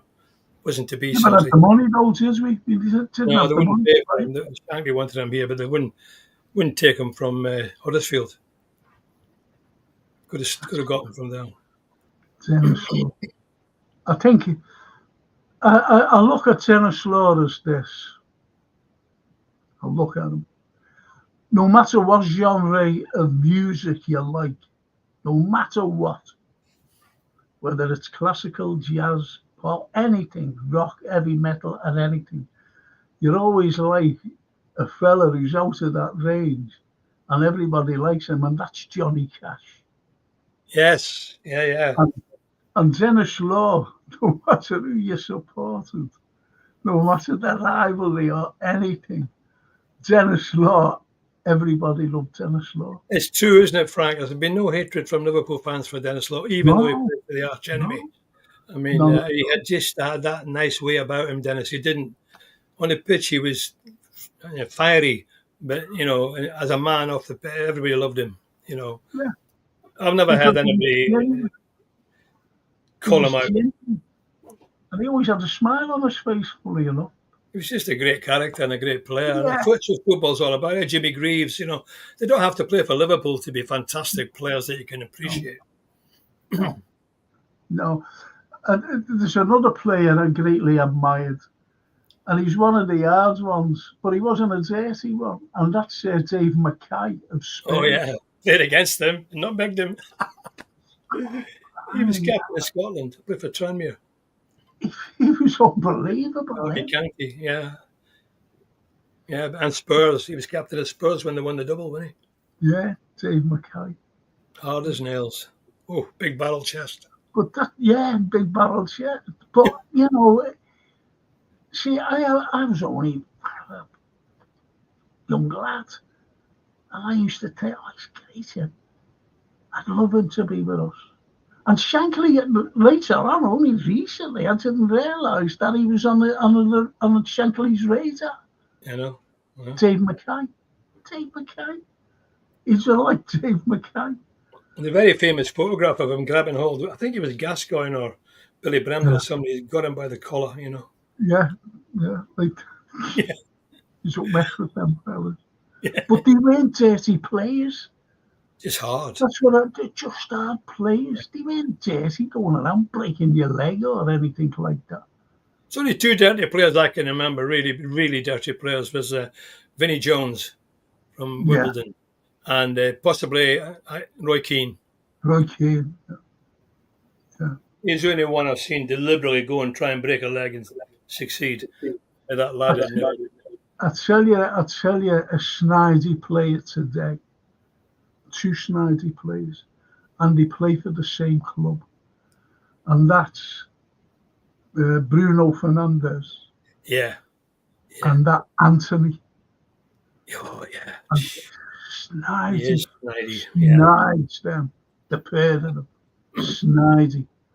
It used to be snidey when we played. You're younger, Frank. Alan Clark, you remember him? Sniffer Clark from Leeds. He was a nasty piece of work as well. And you wouldn't think of that. He's quite thin. You wouldn't think of that about Alan Clark, would you? That he was just snide.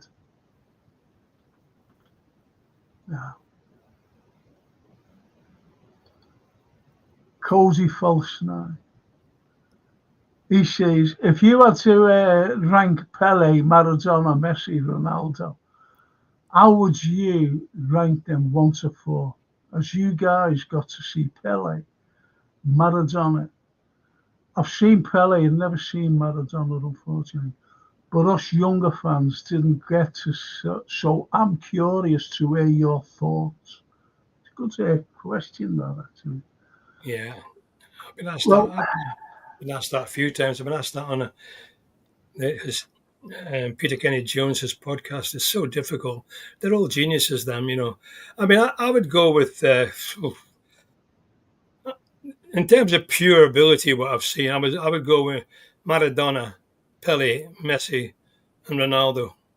I'd go, honest to God, I should have just said I'll go first, because that's who because I was going to say to the Cody, if you put Maradona first and Pele, just change those around and stay on with the Messi and Ronaldo.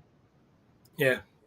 And Ronaldo, I mean, his goal scoring exploits are amazing. I mean, there's no doubt, but he's still playing at 40. He's amazing, but I can't take to him somehow. He's arrogant, and well, I suppose all great players need a bit of arrogance. But Messi was my size, 5'6", 5'7", you know, and to see him do what he did, I'm thinking, I thought he was a good player, but I'm not. I was not. When you see that, you know, when you see that, it's a different league. Maradona, I mean, he had legs like tree trunks, and he just ran past people as if they weren't there. Scored amazing goals. Pele, 1,000 goals he scored in his career. Oh, 1,000 goals. He scored thousands. What a World Cup final when he was 15. 15 in a World Cup final, scoring a hat-trick or 2 goals, whatever it was, in Sweden. You can't... Words fail me. Wasn't he 17 then? He was only 17 or something Was like it that. 17? Well, okay, 17. But I mean, even 17, a World Cup final, you know. That's Pele. You know, everybody says, well, most of them say, oh, it's Pele the greatest player. But I've said before that thing ever came up, that comment about Maradona being the greatest player I've ever saw. Look at the goal he scored against England in the World Cup. I mean, the English team looked like they were running on treacle. He went past about 5 of them and then round the keeper and put it in there, you know. World Cup final or semi-final, whatever. When he just ran past Peter Reid, didn't he? And just got right into the air. He took us around Peter Reid, and just put us in. Incredible player. I bet Peter still has nightmares about that. But I mean, you know, he did cheat as well with the hand of God. Yeah, but how many cheats? How many people have done that? Come on, George. Yeah, if you can get away with it, you get away with it. Look at Thierry Henry. Against Ireland. Yeah. When he went in the near post, shoved it with the hand. Yeah. Good question, that. It's very difficult. Everybody's different opinions. And as he says, good times, Harry and Mac. In the days before all ticket fixtures came along, queuing up outside for the Kop for turnstile, or waiting for the turnstiles to open. Great days. Yeah. I only mentioned that, Addy, a week or two ago. Standing outside from 2 o'clock in the morning. I know. Till 9 o'clock. Big long queues. You know, a young lad, just a kid I was. My dad uncle's playing Avenue. Yeah, my feet freezing. And today, this is what I was saying, you see. And today, you know, queuing up then just to get a ticket. That's the passion that all us Reds showed. We didn't want to miss a game. No. And yet today we can't even get a bloody ticket. That's right. Yeah, I know. It's terrible. So you're right there, Addy, 66. Great comment. The Anfield Road. Barnes, Alzo, Beardsley was top notch. Steve Mack also, and Nickel, and so on. Great side. Stevie Mack never gets it there. No, and yeah, he was fantastic. McMahon. Incredible player. Stevie McMahon. Yeah. Liverpool videos. One can definitely see the Zidane influence on Ryan. That must be Gravenberch. When looking at some of his movement, the way he makes players commit and then makes adjustments to his decision making. That's a good comment, though. Yeah, he must have played under him. Carries on by saying, according to very Zidane-esque, not putting him close to Zidane into quality, but the influence is there to see. Ryan definitely seems to have more time, and that's a great quality. Yes, it is. Yeah. That's a good shout, that, actually. Yeah. That's a very, very good shout. Copite. I've seen Messi live in the flesh. My first footy game was Barca 5, Madrid, around 2009, 2011. Well done. Yeah. Well done, Callum. Fantastic. Must have been about 10. Look at this. Android X. This is a AI fella, must be. Android. Android X. Cracking name, that. Who do you think? Who do you think is the best Liverpool player to wear the shirt? That's an impossible question to answer. Honestly, it really is, because you've got such a choice. It comes down to Dalglish and Gerrard. That would be my opinion, but I couldn't pick between them. Dalglish, probably. I'd have to say Dalglish. Well, He's got a stand named after him, and what he did when he played for Liverpool and what he did in Hillsborough and all the rest. I mean, you've got to say Kenny. King Kenny. That's why it's called the King. well, myself, I always put it like this. Kenny Dalglish is a legend within himself anyway. He's always there, King Kenny. That's why they call him King. But I've always said this, and Liverpool's greatest legend. Now, I look at Kenny, and he has 10 other world-class players around him. I look at this lad, and he had no one around him, and that was Steven Gerrard. And you can't argue with that. He dragged Liverpool. So, but hear me out on this, Android. I put him as Liverpool's greatest legend. And he's a scouser as well. Yeah. But the greatest fella to put a red shirt on, you disagree with me here, is Luis Suarez. Well, for one season, definitely, Frank. For one and a half seasons, he was the most talented player we've ever had. Except maybe Salah now is coming in the same league. Incredible, man. Incredible. I'll tell you, I'll throw another one in for you, Frank, a Scouser, who can come into that category as well. Because he played 847 games for the club over 17 years, and his name's Ian Callaghan. If you're talking about legends, there can't be many further up the ladder than Ian Callaghan. How many players will ever play 847 games for the first team over 17 years? Unbelievable.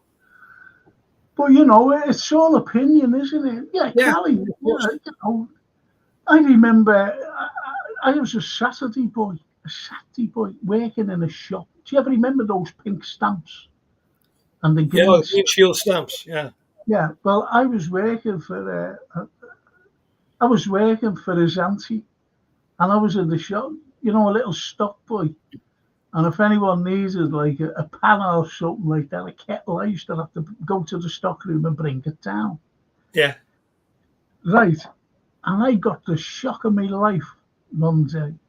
Now, I was a kid, little satty boy, little snotty-nosed satty boy, seeing them down at Wembley in '65, George, winning our first FA Cup under the Shanks, right? Yeah. And I always remember Shanks saying, we're going to win this. It's going to be the first time. I'll never forget that. It wasn't on the day he said it, he said it just before. Anyway, I was in the shop and I was called down, and I thought it would have been like, will you go and get me a Pyrex tissue or something, you know? And I came down, and there's Ian Callaghan standing there. And she said, show, and I'm like, and I seen his cup winner's medal. Winners' medal, yeah. And I held it in my hand. Incredible. And that was his auntie. I was working for his auntie, Carlyle. Auntie, yeah. And she said, there's a big support of the kids, you know. And he came down to show me his medal. It's incredible, Frank. And he used to get the bus to the game from Old Swan. He used to get the bus to the match, you know, when he first started in the team, you know. Yeah. He wrote the foreword to my book. I was absolutely grateful to him. You know, he's a wonderful man, Carly, isn't he? Really yeah. Is. Yeah. And he still lets on to me, you know, for him. Yeah, absolutely. You'd never know what he achieved. No. You know, just amazing. And when I went into that LFC TV and that doing things there, I got to know him better, you know. I said, do you ever remember your first time? I said, do you ever remember your anti-Catley SNH pink stamps? And he said, no, boy. He said, it was you, well, the medal. I go, it was me. You know, fantastic. And they're like, do you know the way you see kids on the telly today? You know, like the likes of Inside Anfield, and you see them standing there, and the players are coming out and they're doing that. You know, see them, you know, the faces. Well, that was me. Yeah, that's all the fans when you're young. It's you just carried away in the moment, aren't you, when you're a kid? Oh, you know? George, you know, these are the things that will never go away. I mean, there's a thing taking place, Frank, you know, I'll tell you, there's a thing taking place 1st of May at Reds in Liverpool, in Exchange Street, just up the road from where you live, actually. And it's a celebration of the 60th anniversary of that cup final win in 1965. And it's taking place in Reds on the 1st of May. And John Pearman's organising it, the guy that runs the fanzine. You know, they read all over the land, fanzine. And I'm hoping that Chris Lawler will be there and Callie, Gordon Wallace, myself, and a few other lads from that year that were there, you know, at the time. It's going to be a fantastic night. So I'll keep you in a picture on that one because it'd be great if you could come to that. There'll be a lot of people there. And it's a big celebration of that wonderful day when Liverpool won the cup for the first time. It would be it's all for charity as well. Yeah. So a lot of ex-players there as well, you know, recent players just as well. Imagine, you know, I'd love to do that, you know, if I can walk at the time, you know, if I'm okay. The point is, you know, I think, like, to have fans there.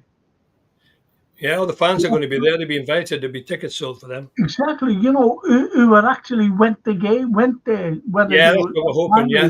That's exactly right, yeah. And plays, you know, what a mixture that is. Yeah, I know a girl called Liz. She's got a scarf. She's got a red and white scarf with the names of the players embroidered on each, you know, red, white, right through Tommy Lawrence, Jerry Byrne. She got this scarf. She's had it. Her father wore it at the cup final. And he's passed away now and gave it to her, you know. And she let me have it on, take a photograph down in Klopp's. It's not Klopp's now. It's a bar in the Strand. It's closed now. Because Jürgen's left. That's shut, Jürgen's, yeah? It's shut now, yeah. It's not shut. It's another name now. It's something, you know, somebody's took it over. Yeah. But, you know, to see that scarf and look at the history of that was fantastic. It just shows you, doesn't it, you know, like the way the fans, how can I say this? We stick together. Yeah. We're there, you know, whether it's memories, whether it's like what that lad said there before about Mane, Bobby, Salah, will there be anyone else ever like them again? And now he's only looking at them. As I said, we can go right back, and you're just talking about this function that's going to happen in May. which is phenomenal, I know it is. for us fans and the players that surviving, the survival There's only about players. 6 or 7, of us left. There are only 4 from the team. There's only 4 from Will the Willie team. Steve will be there? He might be. He might be. Depends on his health. I'm not quite Yeah, sure about that, but yeah. I'm hoping definitely Chris Lawler. Hoping if he's fit enough. Definitely Carlyle. And maybe Gordon Milne. I don't know. We'll see. But John's organised and asked me to help him. Get some of the players together. Not just first team players that were playing with Shankly at that time, who might have been in the reserves, or like Gordon Wallace, myself. Incredible. I had my cousin married in Jerry Gardens, right? Through. Gerard In Jerry Gardens. Gardens, there was a knock on the door, and you open the door, and it was Gordon Milne. He was taking our Mary out. He had to walk through Jerry Gardens, knock on the door. Gordon Milne. It's some of the things, which is unbelievable. But Yeah, I Gordon just seen Gordon with his wife at Ron Yates's funeral. It's the last time I'd seen him. I hadn't seen him for a long time, but he looks all right. He looks well. Yeah, I love Gordon Milne. Number 4 he wore. Number 4, yeah, right half. He I missed was the only- final. He was injured. Yeah, that's right. Jeff That's Strong right. played. Jeff Strong played. Yeah, that's right.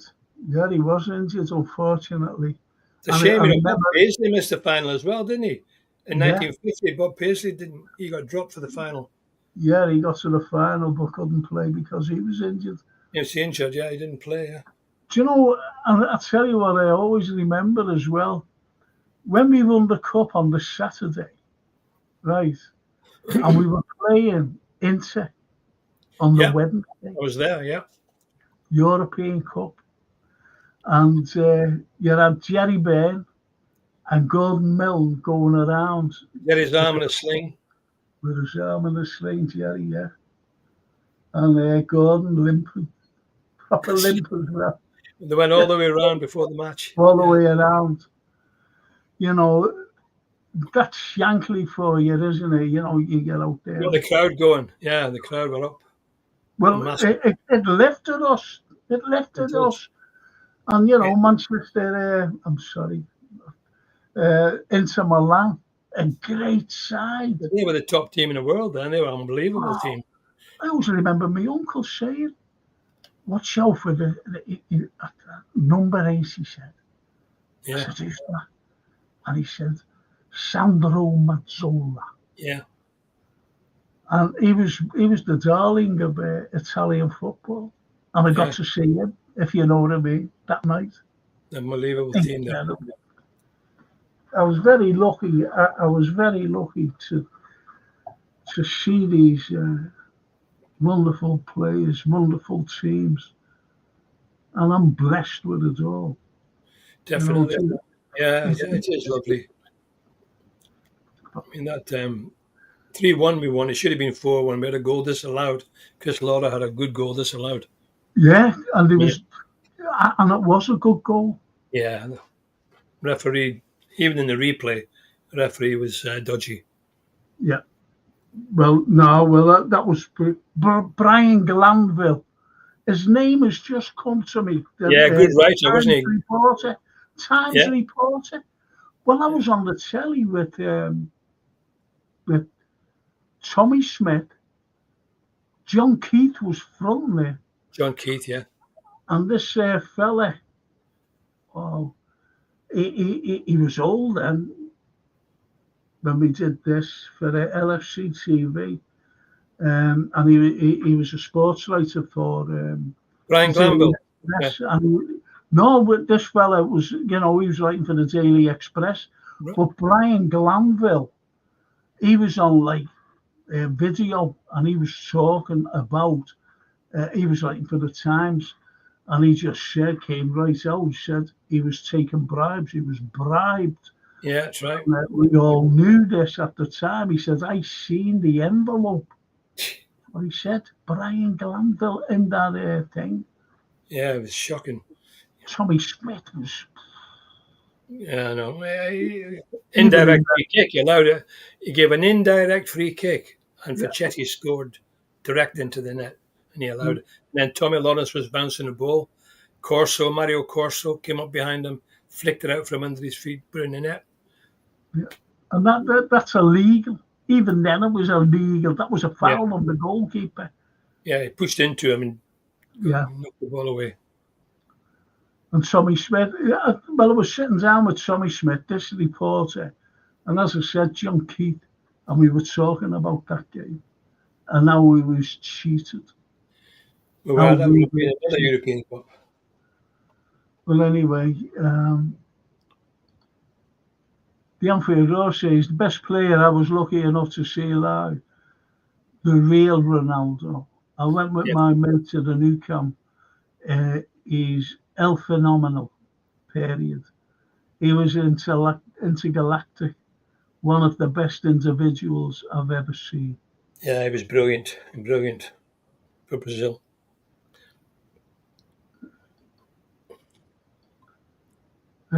I think Bradley is a slow burner, says Snakey. Given his opportunity, I think he'll surprise us even more. The kid's determination burst through. It's just, that's a cracker. That's a good quote. It does. So sad as many of the greats from that era are leaving us, says Barry Aldridge. Hello, Barry. Yeah, well, as I say, I've got a picture of the first team squad that I played in. 20 of us in the squad, 20, and there's only 7 left. Sadly. It's so sad, though, isn't it? It's as life goes on, it's it's a circle of life, isn't it? You've just got to. It's a circle of life. They made the mark. They made the mark. They'll never be forgotten. No. There's a Pak Hung Cham. As George watched the old newsreels of the homecoming of Liverpool after they won the FA Cup, there were huge crowds outside the town hall. Yeah, I was on the second coach. I was in the crowds in Castle Street. Yeah, we had 2 coaches. We had the first team on top of the open coach, the White Horse and all that, and then behind was the reserve team and wives and we all were there. We're all there up in the town hall balcony behind Shanks. Do you know what, George? You're saying that and seeing the crowds and everything else, and it proves one thing. I think this is my opinion, and I think everybody else's opinion, to be honest. The crowds, like from 65 at that time, going right back. Yeah. Going right back to when we won the European Cup under Jürgen, but all the other European Cups, that we won. And the crowds were phenomenal. Yeah. That's the passion of Liverpool supporters. Yeah. That's the passion. Like I've told you before, Tom Bromelo was the captain of the 1920-21 team, the Invincibles, the Untouchables. He got married in the town hall. Now, people won't believe this. They won't believe it, but it's true. I've seen the pictures, and I know his grandson. 30,000 people was at his wedding. Not in the church, obviously, but lining the streets as the carriage came up. Bromelo. That's incredible. He was captain. He was like the Steve Gerrard of his day. He's a big legend just after the First World War. So they've always been there. I'll tell you what, if we win the league this year, nobody will have ever seen a parade like you'll see. Oh, no. I wouldn't even be surprised if they got Jurgen back on the coach alongside Slot. Yeah. So it's really, really got to win it. Absolutely. And you know what? I think you say, that I'm a political animal, and even at the time I was saying all this lockdown and everything else is a load of nonsense, and it's had to be the year that we won the league. And then we didn't get a parade. No. An empty stadium when we lifted it up. An empty stadium. We won by 20 points or something. Do you know what, though? I'm just wondering this. Just wondering, Do you know, I wonder if they'll invite the players, the likes of Mane, because the seasons will be over wherever they are. I wonder if they get invited over to go on like a second bus to say, this is for you as well. It would be fantastic, wouldn't it? Wouldn't it just? Wouldn't it just? Be That's fantastic, lovely. mate, for sure. Barry Aldridge, I'm going to go right down here, boys.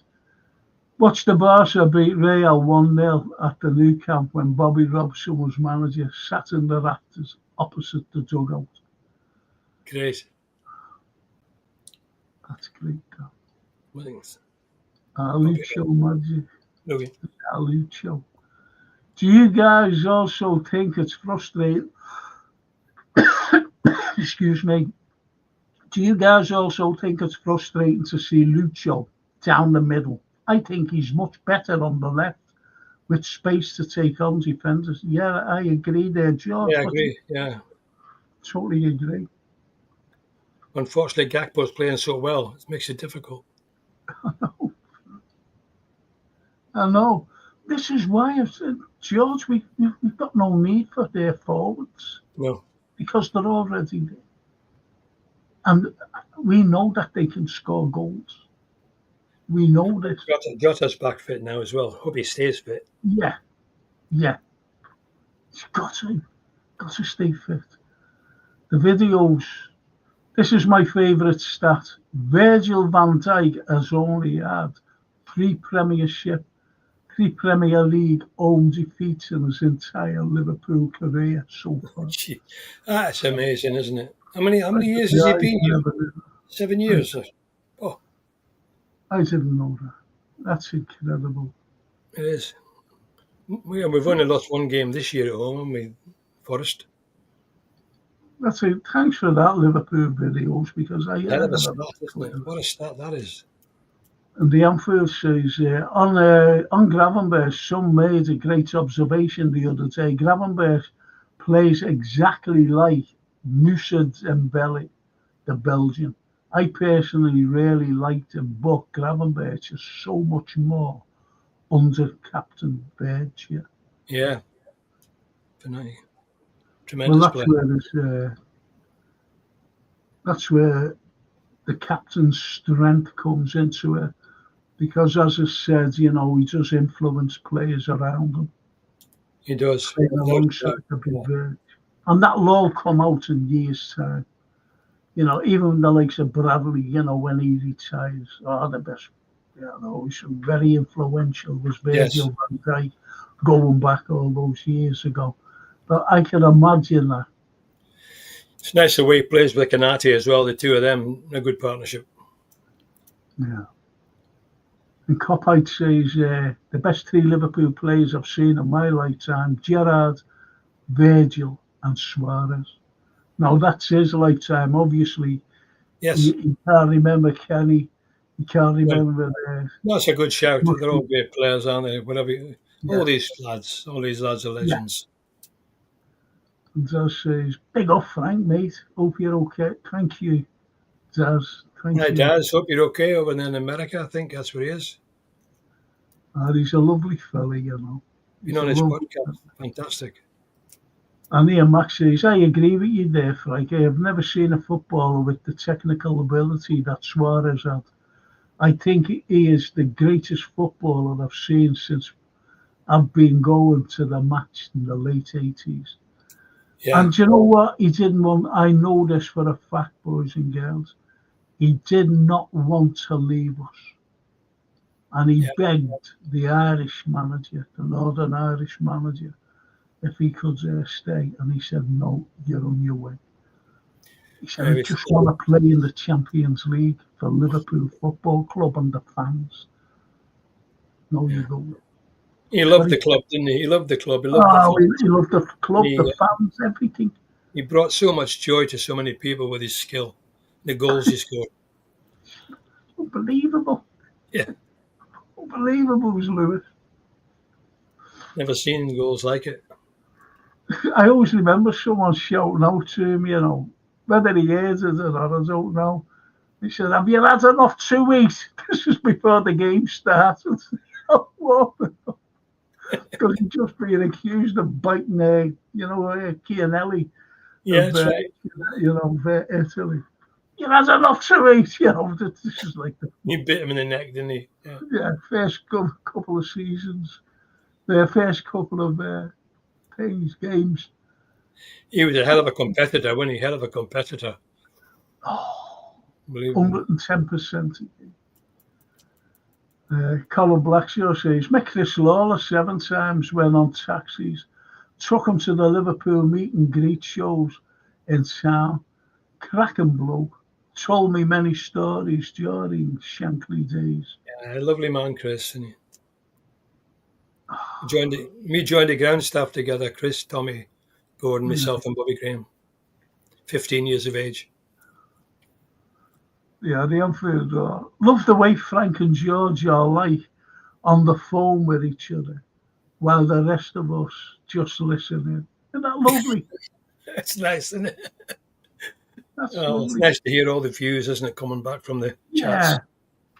Yeah, absolutely. Reporters, And they all let on to one another. As I said, I've always said this. That's why I come on to listen to I don't this. know whether it was the Anfield Road or the Redbirds who said this is like one big family.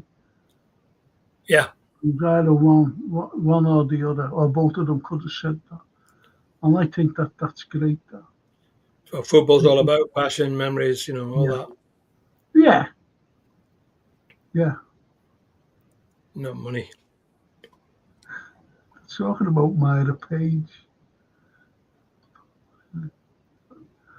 And hang on, let's see what Taz says. Let me get this thing. It's good news regarding Trent, Frank, back for the derby. Yeah? Well, that's good. Didn't know that. And Sneapy says, Liverpool Football Club's woven into the fabric of the city. The liver bears on our chest is the very embodiment of the potency and indomitable. Why does he come up with these fucking words? It just reminds me when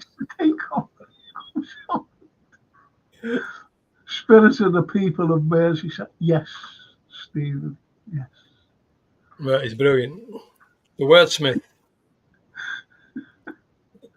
Imagine a front three of Mane, Suarez, Salah with Bobby and 10 behind them. Wow. See, I'd say I loved Fernando Torres. Now, even Steven Gerrard says he played up on his own. The amount of goals he scored, but he was phenomenal. He was quick.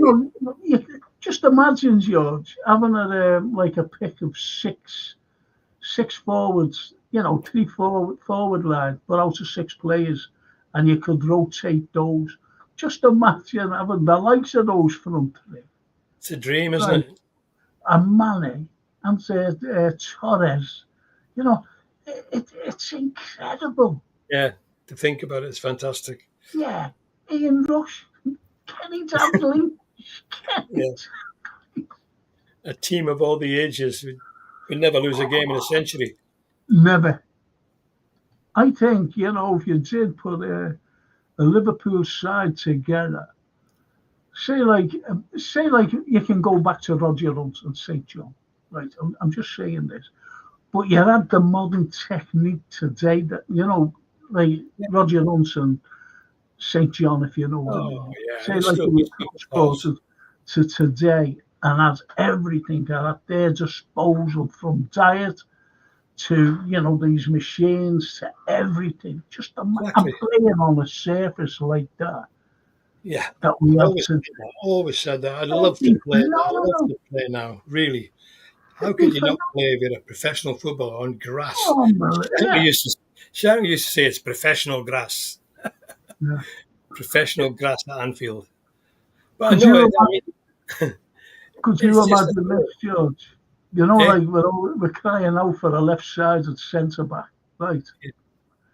Could you imagine Virgil and Ron Yates together In the middle of the back four. Yeah. in the middle of the back four. No one would get past them. Because Ronnie was left-footed and Virgil was Yeah. right-footed. You couldn't Yeah, go wrong. that's what I mean. Just imagine playing alongside the big birds. Cool, Ron blimey, Yates. yeah. Same size, same Two build. classes. Unbelievable. It's just lovely. You can only dream. That was a good comment, that cop-out, mate. That was a good comment. And the football flashback. Just imagine how good Suarez would have been under Klopp too. And that rock and roll football, he would have had a rock and roll footy, of course. I'd just be worried he'd bite more players with the chaos. I think you're right there, like the supporters shouting out, I hope you've had enough to eat today there, Lewis. Unbelievable, honestly. Unbelievable. But listen, we're finishing now. I've got a podcast tomorrow night, George, after the game. It's not Thursday night, Frank, is it? Is it Thursday? I think the game's Thursday. I might be wrong. I thought the game was Thursday. No, it is Thursday, isn't it? Yeah, I think so. It That's the is, chat. We'll tell you. The boys in the chat will tell you. Yeah. Freaking hell. Yeah, I'll have it. Oh, phone you. Yeah, it is Thursday. Thursday, yeah. It is, yeah. Thursday night, yeah. Yeah. All right. So, if you're not going out to watch it, George, and you go to bed, don't you? Maybe a bit late for me, Frank. But I mean, yeah. But I'll see. Yeah. Maybe come on for an hour, before then. That'll be What time do you start? 10 o'clock. 10 o'clock. Yeah. Oh, come on till 11. If you come on for half an hour, George. Yeah, come on for half an hour. Yeah. Straight on. You know what I mean? Straight on. I'll come home in pajamas on. Yeah, why not? I've got mine on still. Well, Frank, it's been a joy tonight. I've enjoyed it, and I think the boys in the chat are fantastic. And if I don't see you, just in case, I'll see you next Tuesday. Okay, Frank. All right, it's lovely. Yeah, fantastic. Look after yourself. Take care. I'll say good night to all the boys and girls in the chat, and I'll say, come on, boys, up the Reds. Thanks, up the Reds. Right. Really a lovely man. Hey, George. It's just a lovely, lovely, lovely man. Honestly. And Copite says, Salah, all comps, 42 this season at 33 games. Do you know what? I was looking at some stats,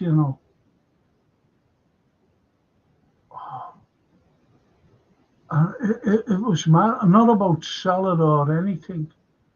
It was when it just came up on that LFC TV, was it LFC TV? I don't know what it was. And it was like the stats that Liverpool players, all the, right through, from years ago, right through. And it was mad how many games they played and how many goals they scored. And it's quite surprising. Quite surprising. Like, less games, but yet loads of goals. But Mo Salah's up there. Right there with less games than any of them. It's incredible. Absolutely amazing. Absolutely amazing. And you never walk, so he's thanks for that, Edwards and Copite, swearing about Thursday. Anyway, would you go full strength on Thursday? Yeah. See, don't forget, we're one step away from Wembley. One step. Yes, so my answer to that is yes.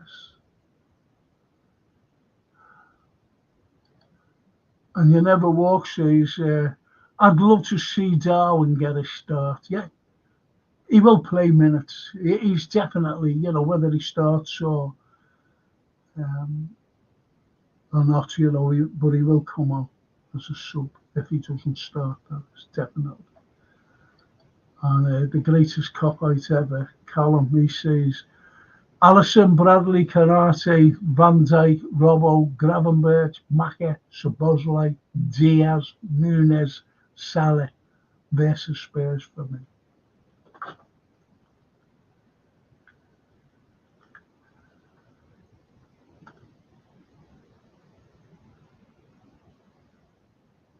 Listen, I'm doing more pods on football, by the way. I'm going to do more because I think you're great and you've got great comments. You know your football. You know your football, and I'll be having like one or two as well on a daytime. Only for half an hour or so, like that. If you'd like to join me, and it'll be great. Just talking Liverpool, but I've still got my and I'm changing anyway. The history night. I'll be having a pod. I might be having a football pod on a Monday instead, but I am changing it. I'm doing special history things. I'll be having an hour of international history. That is, talking about, say, like, I used to lecture about the Roman Empire, so I know a lot of,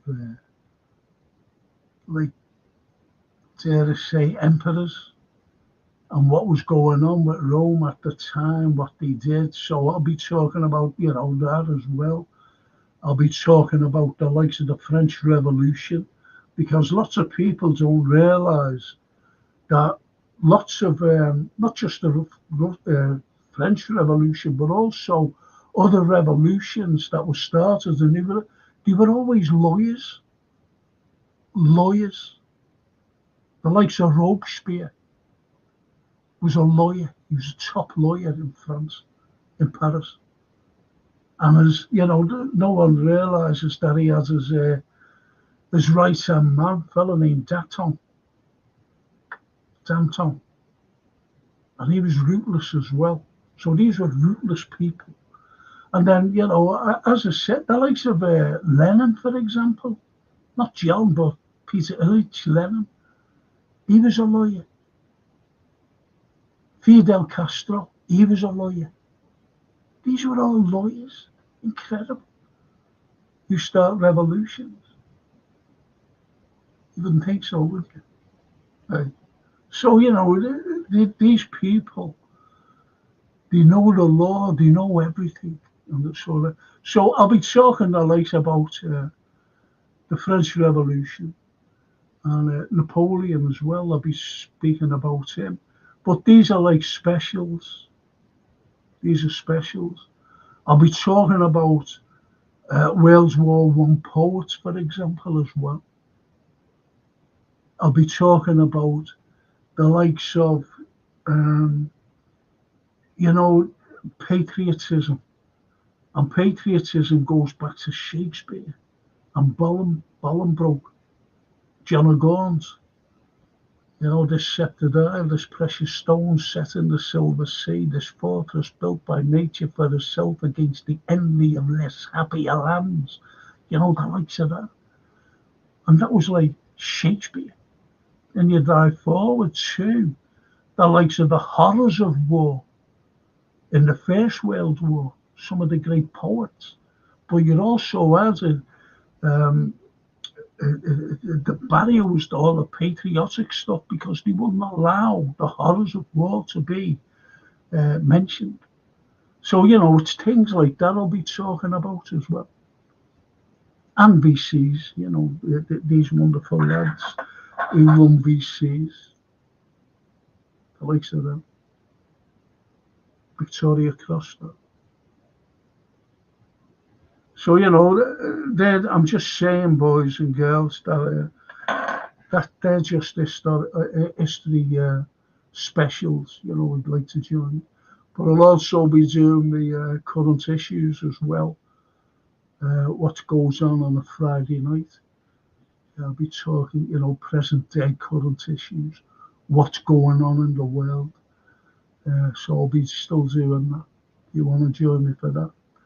And the film and TV review is still the same on a Saturday morning, 10:30. Even if we get to Wembley, I'll still be doing it before all the lads go to Wembley.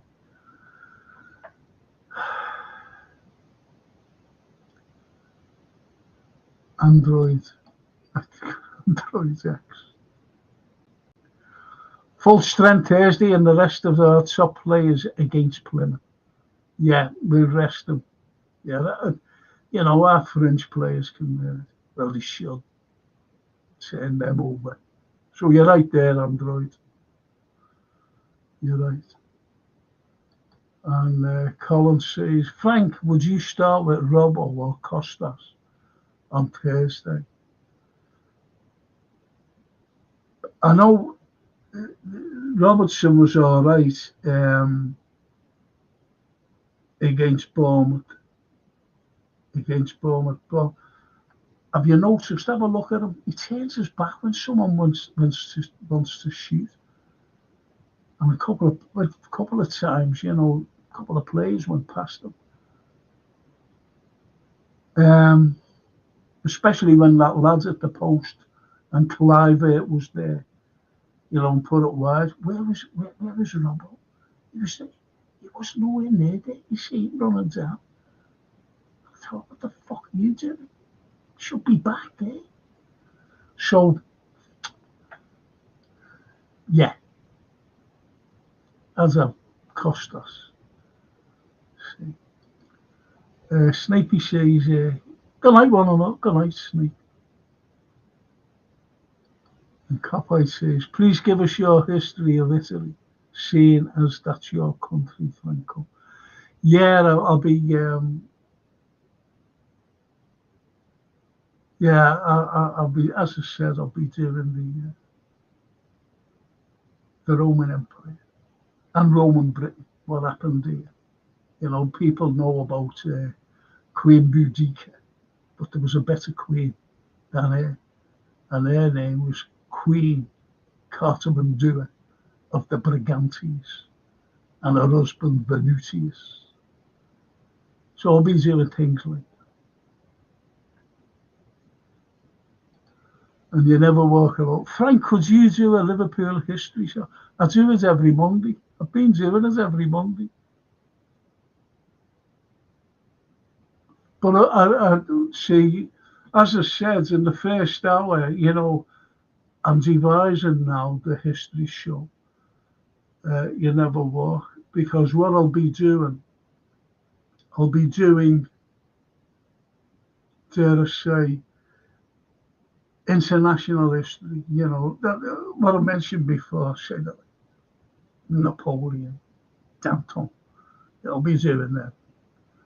And then the second hour, I'll be doing Liverpool history.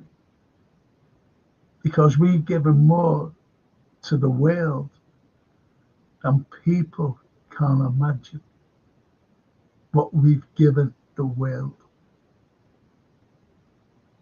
Like the first radio broadcast in the world, we gave the very first dock system in the world, the very first passenger railway system in the world, things like that.